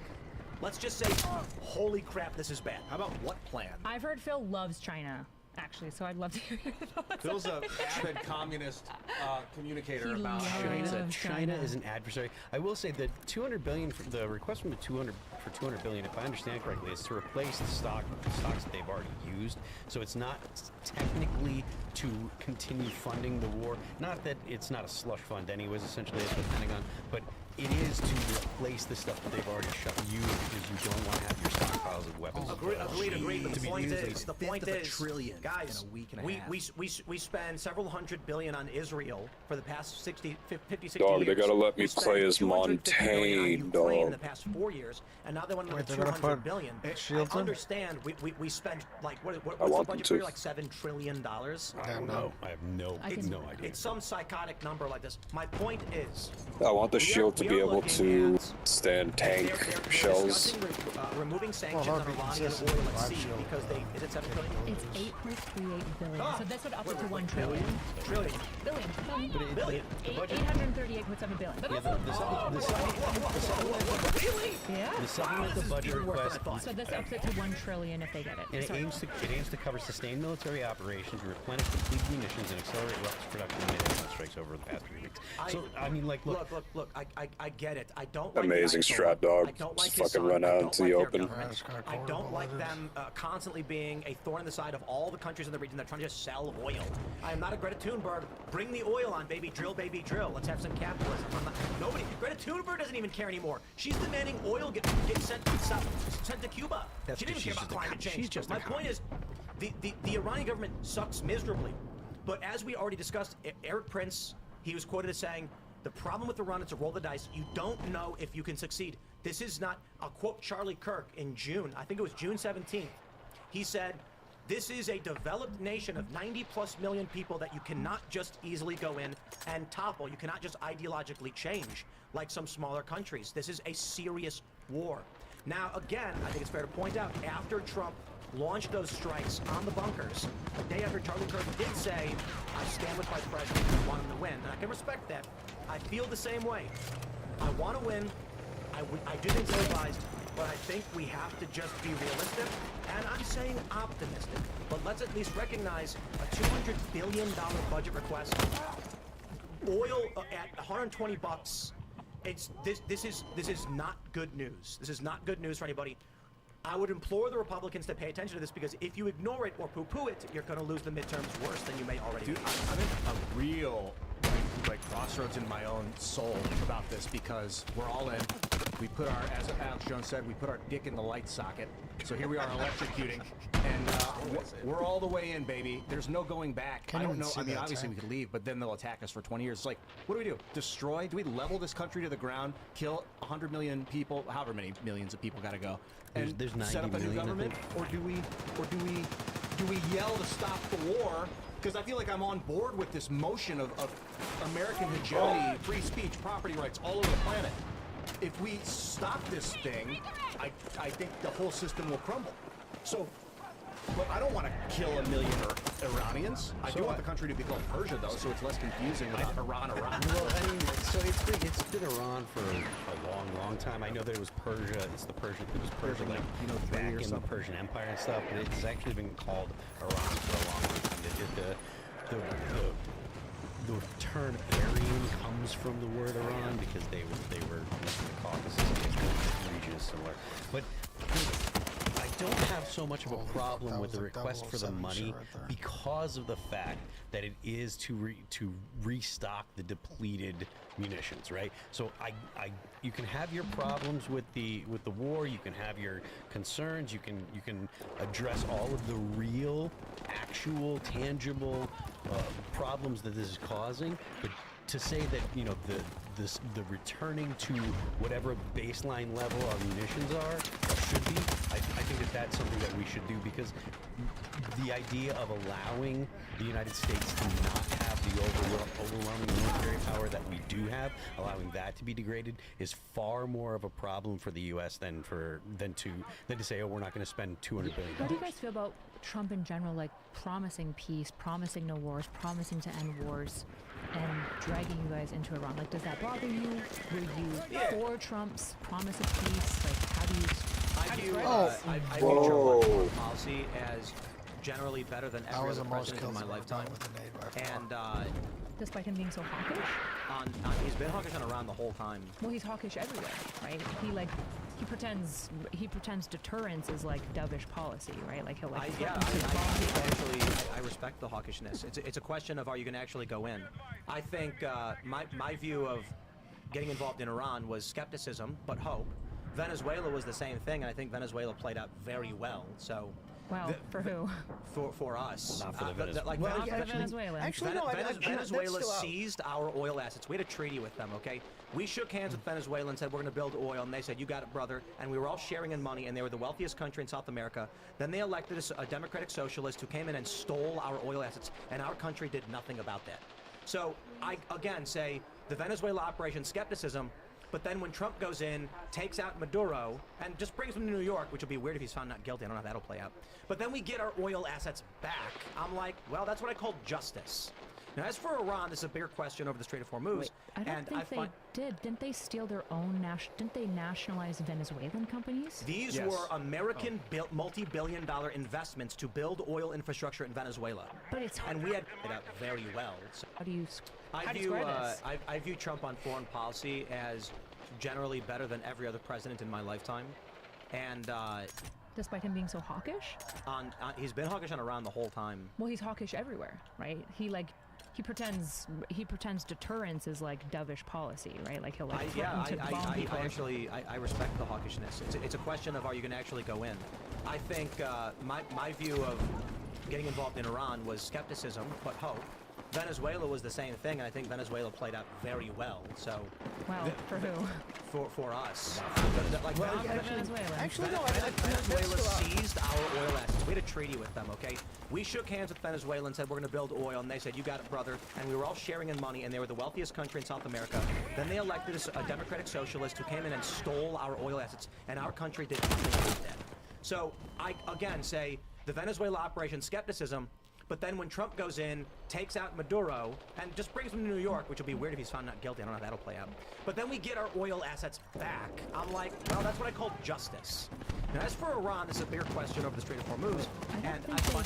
Didn't they steal their own didn't they nationalize Venezuelan companies? These were American multi-billion-dollar investments to build oil infrastructure in Venezuela. But and we had treaties with them to do it. Sure, and it was an estimated $10 billion in assets stolen. Sure, but you do you not get to hold on. invite me This onto is your private. property? This is private American dollars, right? Does the American government owe private companies military protection? Yes. If the government that they went into trade with buys out the company that they went into. Especially I when don't they're know if giving the that's oil true. to our enemies. If Walmart I don't care if it's true or not. It's an opinion. No, think about the principle here. Like, let's take it out of Venezuela. If, say, Walmart has a close relationship with China, there's a Chinese private company that they're working with, and as a result of the Communist Party, China goes, we're actually taking all these assets, and they take like $10 billion worth of Walmart principles. Should America go in there and take private company assets? We should spend taxpayer dollars to take private company assets back? Why? So first and foremost, the question about China would actually be a question of, can we be militarily successful in doing so? In terms of what Venezuela stole, we had a treaty with them, which was at the governmental level, which we do have a treaty with China on trade. So if they're violating it, it's not just private assets that are being violated. Venezuela stole $10 billion plus in assets. We did nothing about it. All we did this time was discombobulate, calls the stream Lego Superstar Destroyer LDD stream and he's playing Battlefield, dog. Fucking amazing. Question I got is when if the Chinese buy a bunch of farmland in the United States and then the Americans are like, actually, this is our land, and they seize it from these private Chinese companies that did everything legally, are we in the right? And I would say yes, because it's American sovereignty. So are Venezuelans in the right taking their sovereign territory back? It's different because it's Venezuela. That's the problem, is you justify, I mean, it's a justification of monkey tail. You got to do the strongest, hardest, brutalist winning tactic to survive. There are, the first thing I would say is, you are absolutely correct in that I will always be biased for my society and my way of life and what I think is right. And I think that if I enter an agreement with another country to build oil assets and they share in those profits, and then they take them from me, that is a violation of our moral agreement. Then, if you start privately buying up under my nose through our legal system, farmland near our military bases for which you can surveil them, I'm going to tell you to knock it the F off. Yeah, look, I'm going to take that land back. The product that they're actually talking about matters too, right? Like, oil is definitely a geopolitical tool, right? Like, it's literally civilization juice. So it's farmland. So would the Chinese have justification? We've already addressed it. We've already addressed it. Oil and food, they're both important. The farmland they're buying is near our military bases for which they're surveilling our military. Hey, I agree, but they're doing it legally. That's different. Let's say that's not what they're doing. Well, let's say in the hypothetical. It is what they're doing. Hold on. In the hypothetical, it's more analogous to this situation, where that's not, because I'm assuming you're not saying that America was actually making it military assets secretly, and I think it was actually private companies, oil drilling. So say it's private Chinese companies, as private as they can be, that own and buy farmland and are growing soybeans in American land. Venezuela is one of the least defensible regimes you can pick, because the Venezuelan government alienated even their own people, where Maduro needed to use Cuban mercenaries in order to establish his power, where Maduro was a democratically elected politician who installed himself as dictator. He was profoundly unpopular, so he used Cuban mercenaries to install himself in power. But nobody's defending Venezuela here. Nobody likes Venezuela. I didn't defend Venezuela. I'm going to say it for the third time. If I have an agreement to produce oil in your country and we share in the profits, and you have a problem Damn, that guy's glitched inside that other guy. Which they did negotiate and pay out $1 billion. Let me finish. Don't steal it. If you are buying land in our country that's a threat to our national security, you are a threat to our national security as per our assessment. So the issue... There is a moral distinction between these two things. I will still add on top of that, we are the United States, and we are always going to operate at our behest and not for the benefit of anybody else. See how I that lived? means we, in good faith, negotiate a contract with Venezuela to build oil, and they steal it, we take it back. That's fucking not faggot. an accurate way to describe If what China happened. buys land in our country and we deem it so, we will seize it from them. We do, because we are America working for our interests. Sure, but then the principle that you're not mad about isn't that they're stealing from you. It's just that it's America. It's just, that's all the principle is. And what I'm saying is that's probably not good foreign policy. For example, in the Venezuela thing, as quickly as I'm looking, Chevron took $1 billion payout because they agreed to dip, and they stayed actually as minority partners with Venezuela for a long time. The issue is that the two other oil barons didn't want to take the deal, and then in that case it got seized. And then they went through courts to try to get their assets back. Dog, this building isn't very wheelchair accessible. Is paying so that Mobil can have their assets back? Yes. The American taxpayer. I'm not sure I'm for What is the purpose? spending taxpayer money. What is the point of the public coffers if not to defend the public from foreign adversaries? I would say in this case it would be okay. What's in the good of the public?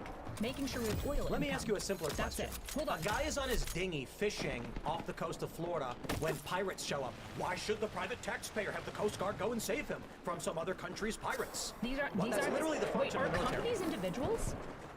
What does that have to do with what I'm talking about? Well, you're comparing a company to an individual on his boat. What does that have to do with the moral an point I made? individual having their life and safety threatened by pirates is they not want the to same steal his thing boat. as mobile. They want to steal his boat. Should the Coast Guard stop It's him? his individual property, right? In this Should case, the Coast Guard stop? It's a company's property. It's called an Exxon tanker. Yeah, there's an Exxon tanker and a bunch of pirates raid it. Should the Coast Guard stop the pirates? probably the pirates, yeah. What's the difference? The difference is that we're They're negotiating Venezuelan now. pirates. It's a nation state that we have to negotiate with, and we can't just go to war with everyone. So who we fucks let with us. Venezuela seize our tankers.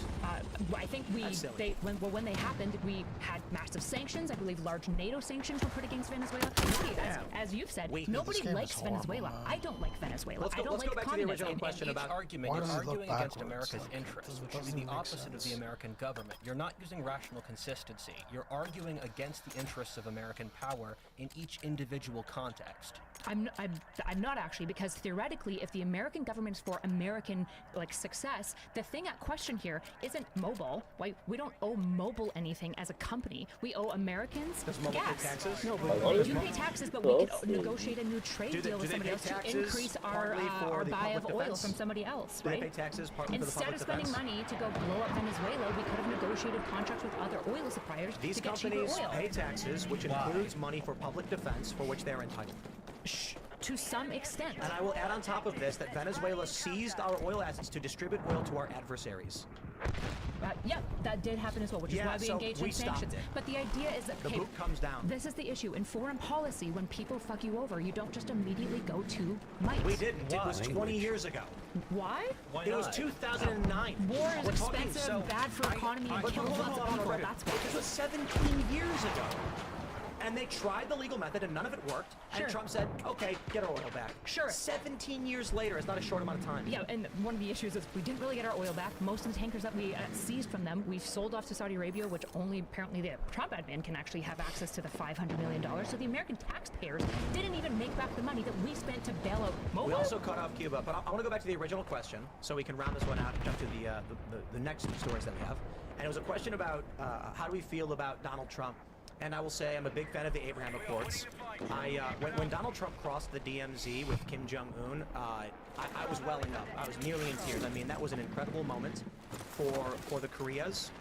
And Donald Trump crossed into the DMZ with security.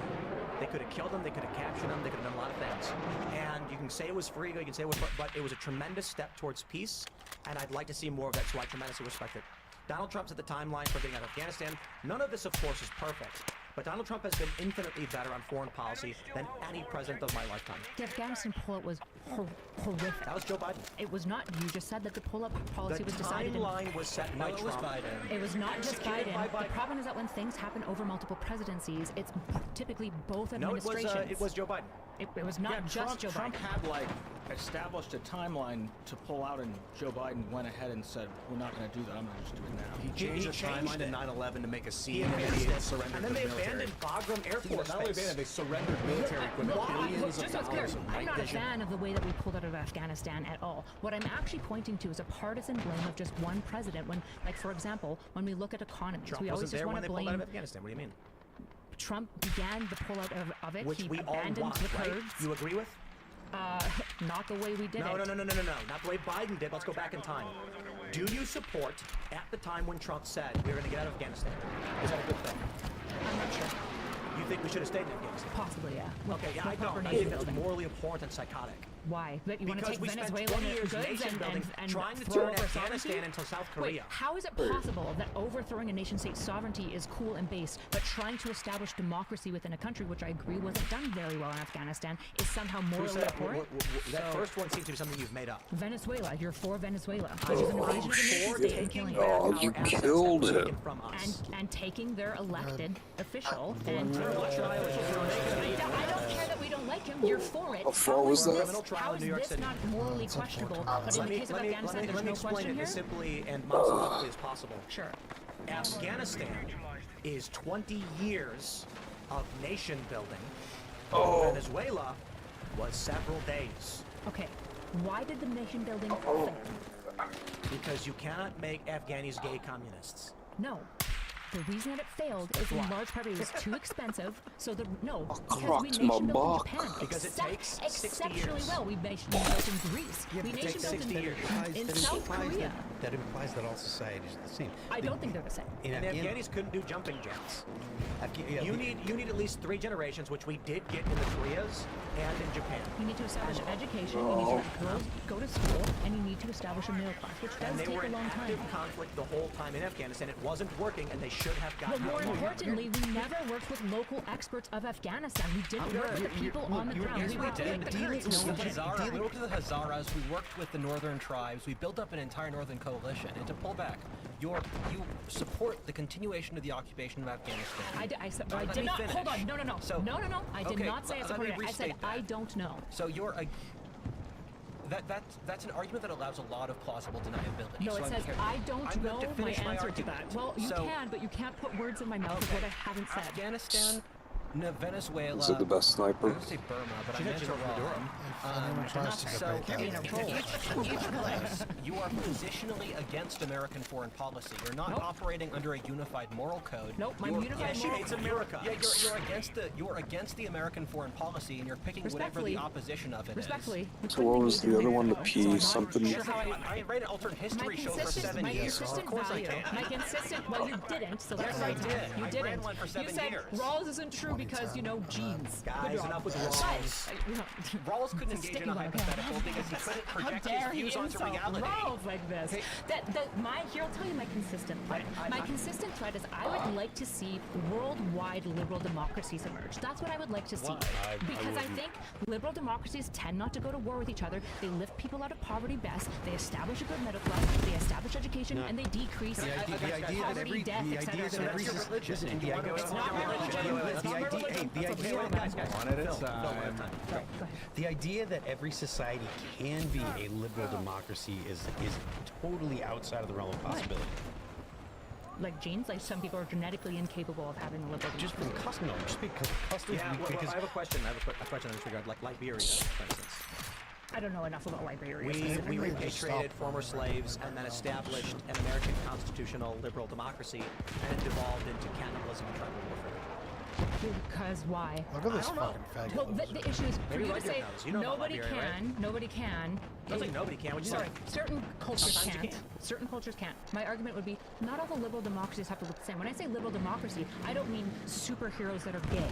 What I mean is free speech, due process, strong institutions, and So balance of you're power. arguing about free speech. Like there's a lot of societies that totally reject free speech out of hand. Yeah, and they're wrong. Well, I mean, so They should be brought to but heel. the point that I'm making is those societies choose to be that way. They choose to not be liberal democracies. Well, they shouldn't have the choice. And we can't make other societies have our values. No, I think we can convince them to have. I want to our address this. I want to get to this next story, which is actually relevant to the conversation. I want to say one last thing on this, in that I think there's a realignment that's going to happen. The progressives that lost in Illinois lost largely to AIPAC-backed candidates, which many people consider to be a shift. Plus, we're seeing the media purchases by pro-Israel, pro-Zionist individuals. I tweeted this earlier. I think that we're going to see a political realignment where one party becomes interventionist and one party becomes anti-interventionist. I'm not entirely sure if the Democrats will be the anti or pro-interventionist, considering they're very critical of Trump right now, but it is shifting. And with AIPAC backing these candidates, Democrats may actually end up in the we should go into these countries, and then with Tucker, Candace, and Meghan being loud right-wing voices, the Republican may become staunchly anti-intervention, which shifts the dynamic from woke versus anti-woke into war and pro-war, which is exactly what we were seeing with Obama versus McCain after the Bush era, where Obama played the I'm against the war, and McCain was like, well, sometimes you need it. So, again, I think the point you're making about why we may have, I'm not saying we should have, may have needed to stay in Afghanistan is a point made by many neoliberals, more moderate Democrats, about nation building. But let's jump to the story real This is really quick. important. That sometimes you need to do evil to create order. in life. And sometimes you need to create chaos to produce good, because totalitarian systems that have too much. So this is an instance of going to Venezuela, of doing something predominantly evil to create order in the realm. Okay, we're gonna. And you just have to always have that debate. We're gonna jump to the story. We got this from the New York Post. U.S. territory turned tropical maternity ward has produced thousands of American babies for parents living in China. Amazing. The Commonwealth of the Northern Mariana Islands is a U.S. territory northeast of Guam in the Pacific Ocean. It's been flooded with so-called birth tourists since 2009, when then President Barack Obama introduced a visa waiver program for Chinese nationals. What a scumbag. I say, strip them all of their citizenship. Absolutely. No more. Does it make any sense? You can hear me? Yeah. Does it make sense to you that, like, a Chinese couple can go to the U.S. for one day, have their baby, and then their kid can vote, even if they go right back? Doesn't make sense. Like, imagine if the parents are fucking Chinese spies. Imagine if the kid's a fucking spy. Nice.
I can't fire my missiles, man. Like, what the fuck is wrong with this game?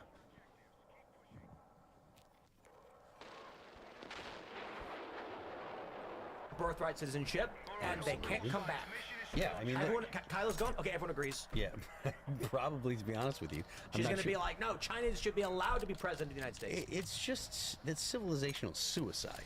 I mean, the idea, the fact that there is evidence that there are thousands and thousands of people that are going there just to have children, particularly from China, right? China is absolutely an adversary. They're not a partner. They're not even rivals. They're an adversary. And the idea that they should be allowed to be American citizens just because they're born there, then brought back to China to be raised as Chinese people. This is why I can't stand liberals, man, because they're just like.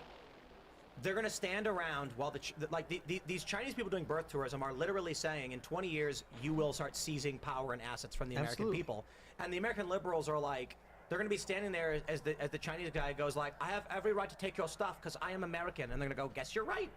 Yeah, I mean, they're going to be used as a vector of attack against the United States. Is it just that people don't, I'm asking you too, Ruther, I mean, you study this stuff, that people just don't have that outside perspective of the system? They get in it, they get emotionally involved with like, yeah, we're accepting of people, but like, is it just that like dumb first order thinking? So James Burnham has the best narrative about this. He wrote a book in 1961 called The Suicide of the West. And the thesis of the book was that liberals do not have a morally consistent code. They just support whatever degrades the West fast enough. And so in 1961, he said that this would cause the collapse, the suicide of Western civilization, because the liberals don't have a consistent code. They would just push for these various policies that would degrade the character of Western civilization, and then people would give concessions to moderate liberals, which would then pass to radical Marxists. And so he said radical Marxists would take over the institutions, which is what we've seen. Yeah. And these people, I agree with you, Tim, these people have this is why I brought up Rawls and the Enlightenment. These people have no concept that there are others who do not share their values who will use violence against them. And if someone was willing to use violence and will not share your values, you have to pair that with violence.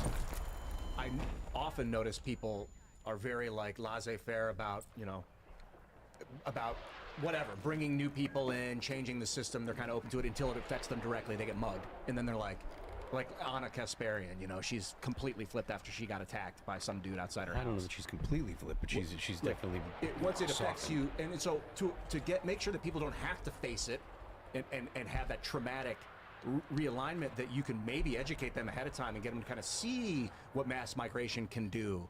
You know, see how societies can be destroyed with mass migration as used as a weapon. But like, to get people to realize it without really experiencing it, I don't know how. I played a lot of Crusader games, and I watch countries get flipped with cultural, you know, culture just takes it, and then people vote for their own demise. And like, that's how I learned. But sorry. Yeah, you'd have to establish cultural traditions to, because this is something a lot of tribal societies do, where they have rites of passage that force people to grow up through these various rituals so they can comprehend the horror of the world. Because industrial civilization has protected us from the brutality of the human condition. And so people are just not Oh, come aware on. of He's how not bad fucking things dead, get. dude. And that's why we're having to have utopia. Yeah, see, it's not reloading. Movies and stuff, This that game is why horrible. why people like it is because it helps them see into what it could be. Yeah, people like horror movies, like a reset button. This game is fucking faggot. Because people physiologically process reality, and so if someone physiologically does not understand something, they're going to have trouble understanding it abstractly. And so, but like we don't expect. This is so. I think you guys are like true about something, right? Which is that like by and large, people are a culmination of their experiences, and that's about it, right? What you're talking about, like Anna Kasparian, right? What you're talking about, the morally lucky individual who just happens to grow up with the whatever morals you prefer and loves them because they grew up with them, right? But I also think that we can experience and observe things and think of things, and develop a sense of self outside of these experiences. It just takes significant work, right? In the case of learning math, it's really hard to experience high levels of math, including in geometry. However, if you engage in it at high levels over and over as like a rigorous mental practice, in the way that you can do with philosophy, right? You can actually come to observe and understand these things, how they kind of phenomenologically affect how you engage with the world. Well, let's go back to the original question, which is, there's an island where Chinese people are flying, giving birth, and then leaving, so that those babies will have standing to be president and be American citizens. Should we put a stop to that? Yeah, probably. Should we end birthright citizenship? I think it's complicated because it's a very American tradition, right? There's a really good debate between two of my friends. I don't know if I can shout out other creators. I think you've had both of them on now. Pisco and Ryan Mulally, when they were at Word War Debate, talked about this, and I think both of them had really good arguments. Ryan saying birthright means an implied patriotism because obviously the founding fathers didn't know about like planes, right? So if you were born here, you're probably invested because you're not going to leave very easily, right? And Pisco kind of addressed that, well, birthright citizenship is about the individual. It's not about their parents, and that matters. So I think there's really good arguments on either side. No. And It's silly that someone from China can fly here specifically to give birth and then like fly here a week before birth, give birth, and then fly back a week later. I agree, but there might be a way to like policy carve out in such a way that people can't abuse it like that, but we still protect the birthright citizenship. Babies? Yes, some way to do that work, because I think the Pisco points out really aptly, I forget which amendment it is, and I'm going to butcher his arguments, so I'm very sorry, Pisco, I think the 14th, yeah. But the jurisdiction of the state it's talking about is the child. It's not the parents, and a child is not responsible for their parents' sins, their parents' heritage, any of those sort of things, especially That's not what jurisdiction thereof was. Like, if you look at the debates... No, but in the American law idea, the idea is that you can come here and be born here, and that makes you American. And yes, there are people abusing it, but the question might be, is there a way to prevent the abuse while maintaining the principle of what this is? The 14th Amendment was specifically for post-Civil War, addressing the issue of slaves. And the point of, if you were born here, you were a slave, was past tense, not future. The idea was, all of the slaves who were born here are citizens. One fucking rocket. That's what they were saying. Like, I don't know. There was a debate on this I in need which to the guy find said, out well, no one's going to how construe this these to mean people that can kill in one foreigners, fucking diplomats, or their children would have Just fly here and citizenship. And that was back when we didn't have planes. People were like traveling 3 months. So it was actually debated, and then it was what was it? Wong Kim. What was it? Wong V Kim Ark or whatever. I can't remember. Where they were like, no. Anybody born here at this point forward will be a citizen. despite that Those not are being, so much drama, despite that man. not being the intention of the 14th Amendment. There was never a moral argument behind it. It was just practicality. Only really nations in the New World do Long can't birthright. run the United States. Birthright citizenship is just nations in the New World with a handful of exceptions. Because these were countries of high demographic turnover, if you went to the Founding Fathers and made that moral argument, they just wouldn't have a concept for that. Sure, but the principle that's emerging is the What's same. the principle? What's the moral principle? That the principle here would be that you are not held and bound by like the actions or identity of what your Why parents is that were. good? I think that that's good because, for example, being held accountable for the sins or like history of your parents is something that was often done in older world orders that I think was harmful. I don't think that I should be culpable for the behaviors, the actions, the viewpoints, agree. or the identity of my parents. I completely agree. Like, if someone illegally enters my home and then gives birth, that kid should just live in my house now. I am not What if it's responsible for the really crime they cute? committed. What if it's a really cute baby? No, baby's gotta go. But reality also exists. We fundamentally exist in a world of distinct countries that have their own histories, and the reality is not that we are fundamentally born, because the baby boomers are going to pass on a crap ton of debt to my generation, Gen Z. By this logic, and we can't, you can say, of course, it'd be nice if we got rid of the debt. I am going to be stuck with this debt. I am going to be forced with the generational inheritance the baby boomers gave me. And I cannot do anything about this. This is the fundamental reality of the human absolute condition. horseshit. And I believe in creating politics around fundamental realities, not around abstract principles, and forcing them on reality whether or not they make sense. So if your parents are thieves, should everyone look at you skeptically for the next like 15 to 40 years of your life because your parent was a thief? Might be in your genes. This was something that the Western tradition had established. We had already thought this through, where Christianity and the Greco-Roman tradition said that Dude, the I'm not even individual hitting them should on be the judged for their actions. But this was something that was thought through at the time. It wasn't just, it wasn't a post ad hoc rationalization for a legal structure. Where we established the legal structure because it was convenient at the time. It was not a moral principle. You know, I think we form society based off of literal reality, like you're saying, but also off of abstract concepts like the rights are given to us by God. Well, man, reality is complicated, and my theory is that it's like the masculine and the feminine, the ideal and the material match up together. And so there's a dynamic between them where the ideal can pull a little bit, and the material can pull a little bit, and it's a negotiation between the two. So do you think right now That's actually to my point, right? What you're saying is what I'm saying, right? I agree that, for example, the national debt that the boomers created is something that my generation and your generation are going to have to deal with. But at the same time, I might be able to say the way that I identify as an individual, the things that I carry into this world, which are like maybe things like opportunity and circumstance, shouldn't be nearly as neatly tied to my parents. I think that that's a very old world idea that I don't like, right? There's these tension between these two If your things. parents literally birthed you here, then your whole world identity would revolve around the fact that they did that. Only if you lived here would it matter. If you were born here, so it totally depends on what if your you parents lived did. here. You're saying your identity shouldn't be anything to do with your parents, but your parents decided where you're going to be born. Nothing to do with your parents. The idea is that you shouldn't have to inherit their actions, right? But you become a citizen of the country they choose to birth you in. To some extent, well, they do, but we don't, right? My dad, being in, he's not any of these things, but say my dad is an alcoholic and a thief. That doesn't mean that I am accountable for the time that he stole from somebody. This is why, like, lands rights can get really messy, and we often say in the case of, like, is that stolen land or not? We go, well, maybe my ancestors, but for how long do we have to pay for that, right? Yeah, Our no ancestors... 40 acres and a mule. I shouldn't have to pay for that. By that logic, white people should not be held to the actions of their ancestors because we should not inherit the costs of our ancestors. Wait a minute. And also, on top of it, I said that the development of these moral codes is a conflict between the material and the ideal. What you're basically saying is that if the ideal is a man and the material is the woman, the man should just totally dominate the woman without reference to the material reality. That's not what I'm saying. Wait.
targeting objective Bravo.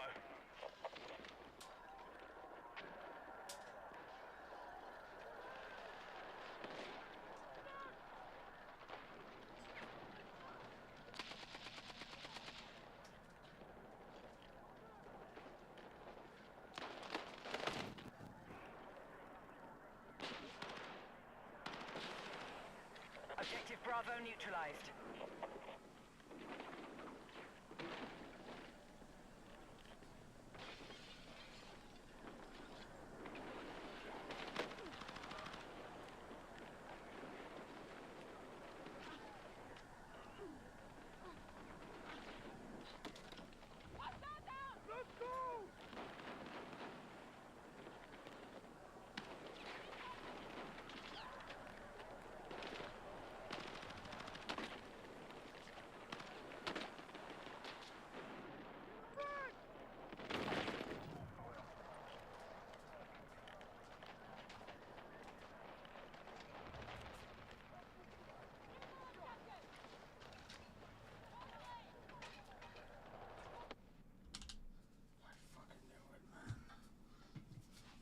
Half a second away from fucking not getting kicked, bro.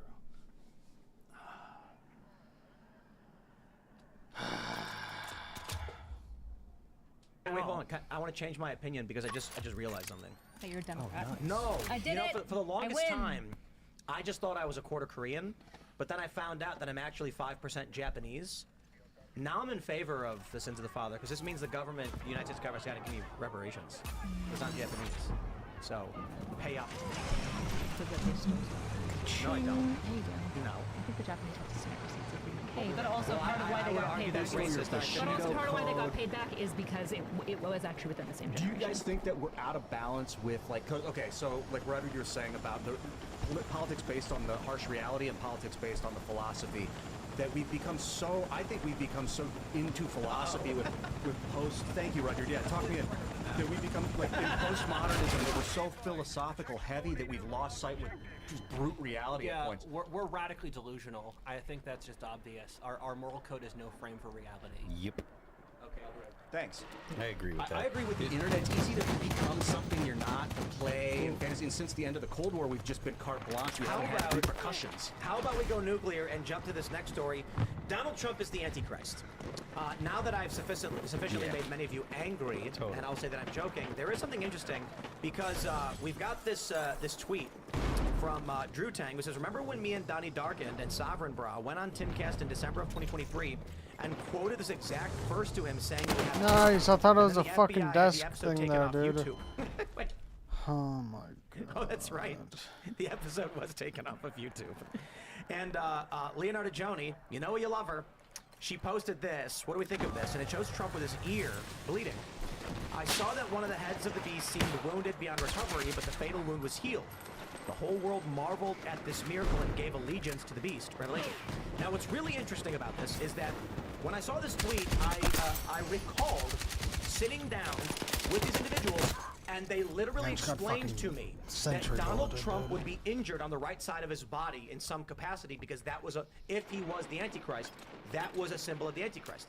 And so when I saw this, I was like, no, wait a minute, because they did say it on the show. So I asked Grok, and it said the idea the Antichrist will be injured on the right side comes primarily from interpretations of biblical prophecy. Woe to the worthless shepherd who leaves the flock. A sword shall be against his arm, and against his right eye. His arm shall completely wither, and his right eye shall be totally blinded. Well, in all seriousness, Trump is not completely blinded, but the bullet did hit his right ear. And what they said on the show was that Trump would be injured somewhere on the right of his face, not necessarily his eye. And then, ladies and gentlemen, hammer drop time. Nasty bruise on Trump's hand breaks through layers of makeup. The president showed it off the Irish leader on St. Patrick's Day. So this is a story the left has been playing like crazy. Trump's right arm, or his right hand, has been consistently bruised for going on months now, which, again, I am not saying is the Antichrist, but a lot of these people Men wearing makeup is pretty Antichrist. Dude, how am I not wearing makeup. healing? Well, he's trying to cover up that his right arm I don't care why he's wearing it. It's the man is wearing bruised. it. I'm kidding. By the Is way. perhaps withering. Damn. I just think that was interesting. I don't know. If the Antichrist is here, my personal take is that people can behave in a Christ-like manner or in an Antichrist-like behavior, and if you're super famous and powerful and you start being sinful, then you're exhibiting Antichrist-like behavior, and you'll be like one of those Antichrist people. That's my personal take. But now let's just pretend there is a guy that is the Antichrist. That means the second coming is arriving. He doesn't know enough. Which is what the argument is about the war in Israel, and Netanyahu saying the Messianic era will come, but it won't be next Thursday. And then you've got people pointing to Donald Trump. You've got the efforts to breed the red heifer. I am not saying it's prophecy, but I am suggesting that people want it to be. Roger, were you missing something? Trump doesn't know enough esoteric religious lore to be the Antichrist. Also, didn't the verse say that he was gravely wounded? In the case, he literally wasn't gravely wounded. He had his ear nicked. He was shot in the head. He literally wasn't gravely wounded. That was the miracle, is that despite having someone shooting at his head. So, eventually. People have predicted the book of Revelations 50 times and it has yet to have happened. That is a 0% track record. Sure, but once it does, then they'll be right. Then we're all dead. So the Antichrist is deeply knowledgeable in religion? Is that what you're saying? So if someone were to be the Antichrist, they'd have a wide variety of esoteric lore in order to found the anti-religion against Christ.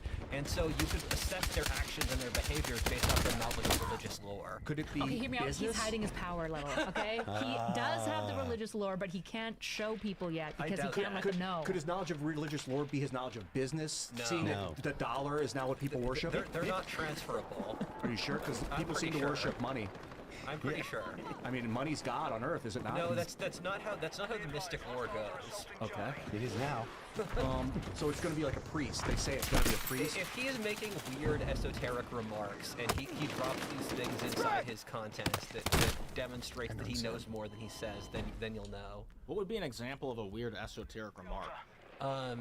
So I'm trying to figure out. He's trying to figure out if you're the Antichrist, by the way. I'm Don't not. tell him. Don't tell him. I'm not. So that's what the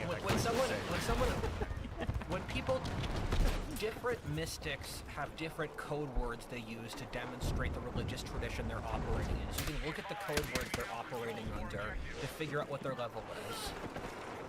So Hermetics do that, Gnostics do it, Platonists do it. Okay. So his philosophy, not a Gnostic, not a Platonist, but what is he? A secular businessman? Yeah, he is. That's his philosophy. So Yeah. is he speaking code? No, he's not. Are you sure? I'm pretty 'Cause sure. Maybe we just don't know the code. I'm pretty sure. This guy knows Well, I everything. mean, if he doesn't know, if we don't know the Where's code, then Blackbird? no one knows the code. I mean, is he speaking code? Phil, is something happening that we don't know about? I mean, if we don't know. I don't know, dude. I think I can't. If there was an Antichrist on Earth right now, who the fuck else would it be than Donald Trump? It would have to be that guy. Why? Peter Thiel? Well, Peter Thiel thinks it's Greta Thunberg. It would be the weaker Justin Bieber. Or like Elon Musk. It's just a really wealthy... Thunberg know enough esoteric religious There's lore like to a- be the Antichrist? Ross, I think it was in Ross's interview with Peter Thiel. He was like, oh, yeah, it's Greta Thunberg. She's the Antichrist. I can't remember his reasoning. Peter Thiel was having a meeting, I guess, say, or this week at the Vatican or something like that. I don't think you're the Antichrist, by the way. I already said my philosophy. I think all of us can exhibit the behavior and become it. So don't say stuff like, I hate my enemies, worship pain on your enemies, because that's wrath. That is a sin. Ian's a Quaker. What if Karl Marx was? What if Karl Marx was the Antichrist because he established a religion based upon material things, and he was also a Jew, and then it was an anti-church founded on envy rather than love? Then what would happen in the story leading to Christ's return? So some people think that the book of, so I'm not a Book of Revelations guy. That's not my thing. But some people think that Book of Revelations takes course over centuries, and you're compressing a complex historic event like the fall of Rome into a singular chapter. They'll post hoc update their theory to match like whatever's happening in the timeline for their preference. So the response, the antidote to communism would be the return of Christ. In the story of Christ, Would the return arguably and with solve communism getting Marx's crushed issue. in the 70s, maybe we're in heaven now? No, this is I don't know, this is sucks. hell. It's just one way of looking at reality. Wouldn't it be absolutely wild if, like, in 2 years, like, literally Jesus just came back? It would be pretty I think wild. Jesus' Jesus is my spirit's homie, so here, that'd be cool. dancing wild. with us right now. Jesus' spirit is within the Christian Oh community. yeah, no. Here's a question though. When he comes back, does he like descend from the heavens, or is he already here, and then like reveals himself? He's inside you. What I would guess. Quaker says inside you. What I would guess is that he would embody the spirit within his action, and he wouldn't even notice. talking about subversive, dude. So nobody would know he's here. Or... Wait, why would he not notice? Jesus knew that he was Christ. But the return. You know what's gonna be really funny? When like it happens and the rapture happens, but then all the Orthodox people are still here and they think they're right, but they're not. Yeah, all those I'm EO just bros, kidding, all those Orthodox. EO bros down bad. The schism. The Roman Catholics the are all schism gone. really They're meant like, something. no! It's crazy that for centuries leading up to Christ, in the Jewish community, they would constantly talk about the rise of their Messiah, and the Messiah was about to come, and the Messiah would defeat the Romans, and then they didn't figure out it was Christ. Well, did he defeat? I mean, I guess So wait, hold on. So when he comes back, who are the Romans? Like he's gonna go to Italy and like defeat the Roman Catholics. This is why I said I wasn't a Book of Revelations guy, because I don't think I can actually figure this out. So when Christ returns, he defeats the Romans? So there was a Christ emerged from a Jewish messianic tradition that stemmed back for centuries leading up to him. In this tradition, they thought the Messiah would arise and then defeat the Roman Empire because Israel was a Roman colony. Yeah. And that's why they don't like Jesus, the Christian Jesus, because he wasn't political. Yeah, that's exactly right, actually. Oh, look at that, EO bros. Jesus wasn't political. Interesting. No, Jesus wasn't political. He believed in God. And so Jesus emerged and he said we should love each other, we should accept the Roman colonization because the kingdom of heaven lies within. And they killed him for that because they were looking for the Messiah, but then he didn't have the message they wanted, that they launch a war against the Romans. You know, the White House is Roman. It's Roman architecture. They even have it as white pillars, unpainted, as because the Roman architecture, all the paint washed off. These idiot Americans came and they rebuilt it without paint. So what is this? Return of Christ going to come overthrow the vestiges of the Roman Empire that's the guise of the American oligarchy and like reset the system to a republic again? And everyone used Roman architecture at the point. But they forgot to paint the stuff. The Roman statues weren't white back in the day. That's what they get wrong. Yeah, they were all crazy rainbows. Yeah. You know, they were woke. And then so the Jews will be freed from the tyranny of the American Empire, the British Empire, and then the ones that have strayed and have forgotten what God is will return to God. They need to rebuild the temple, and then the prophecy can be fulfilled. No, and the red heifers. Oh, they gotta get the cow. Genetic engineering. They're trying too, like which is crazy. They're trying to manufacture the end. I think this whole Jesus. I like this reality. I don't want this reality to end. Yeah, it's good. Well, it's you know, one of my simulation theories is that we're just an AI-generated television entertainment show for the progenitors. So they made this. Think about it this way: instead of making a show like we view a show, you get an AI to auto-generate the stories, and it's like a real-time present thing you can just turn on and watch, and then be like, I love the Trump show. Like, just watch President Trump be crazy. You know? This AI is an absolute sexual freak. But it's not AI. Okay? It's just for Sure, bro. There's gonna be a lot of porn for people to watch. Whoa, man. What if reality? That's what OnlyFans makes money. What if reality is a dream by the gods in order to simulate different realities to figure out what does and doesn't work so that they can repurpose this into the tree of life? Yeah. And it's not AI, it's I. That's why we think of ourselves, we call ourselves I. It's intelligence, it's not artificial, this is actual I. We gotta jump to this next story so we can explain to you, my friends, you need to understand just how powerful AI has become. While I wouldn't describe this as family friendly, maybe you don't want your kids watching it, but it is very funny. Take a look at this AI-generated trailer for a movie that you wish existed. 3 years after a string of brutal unsolved murders of local co-eds with impossibly fat milkers, the women of Delta D will be headed to the new space station as part of NASA's Project Buck. It's scary. The titty killer just disappeared.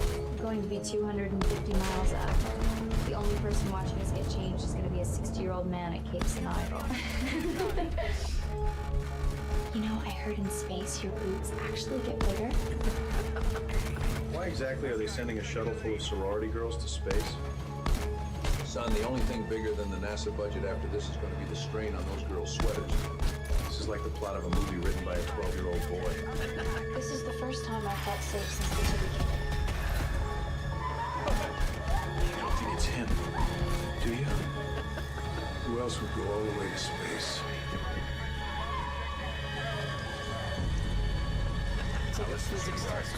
Boys down here tell me you're flat as a board. If that's right, you're basically invisible to them. You might be our only hope. This is crazy.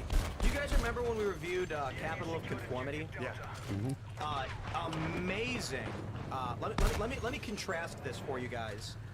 capital of conformity, because this was a couple years ago. See if I can pull it up. And real quick, I'll only play like 2 seconds for you. You. Oh man. Yes, you. So good. Do you dread waking up in the morning? Are you feeling helpless in your society? Perhaps even a bit lost? Well, look no further. At the Capitol, we offer an escape. A new beginning, a lifetime of unending joy. We have an abundance of attractions so captivating, you'll wonder how you ever lived without them. I recommend, if you guys have not seen Capital of Conformity from Azai Alter, you must watch it. And I will tell you what's really sad about this. This short film, it's 2 minutes and 40 seconds, and it's brilliantly done, but the limitations of AI video make this movie feel like a nightmare. Yeah. The faces are all melting together, people are walking in weird ways. It feels like you're in a nightmare, and it works perfectly. But as AI gets better, it loses that. So now, we just have the titty killer, which is really, really good. And it's crazy that we've gotten to this point in AI generation. Apparently, C-Dance 3, China's new AI video model, it's not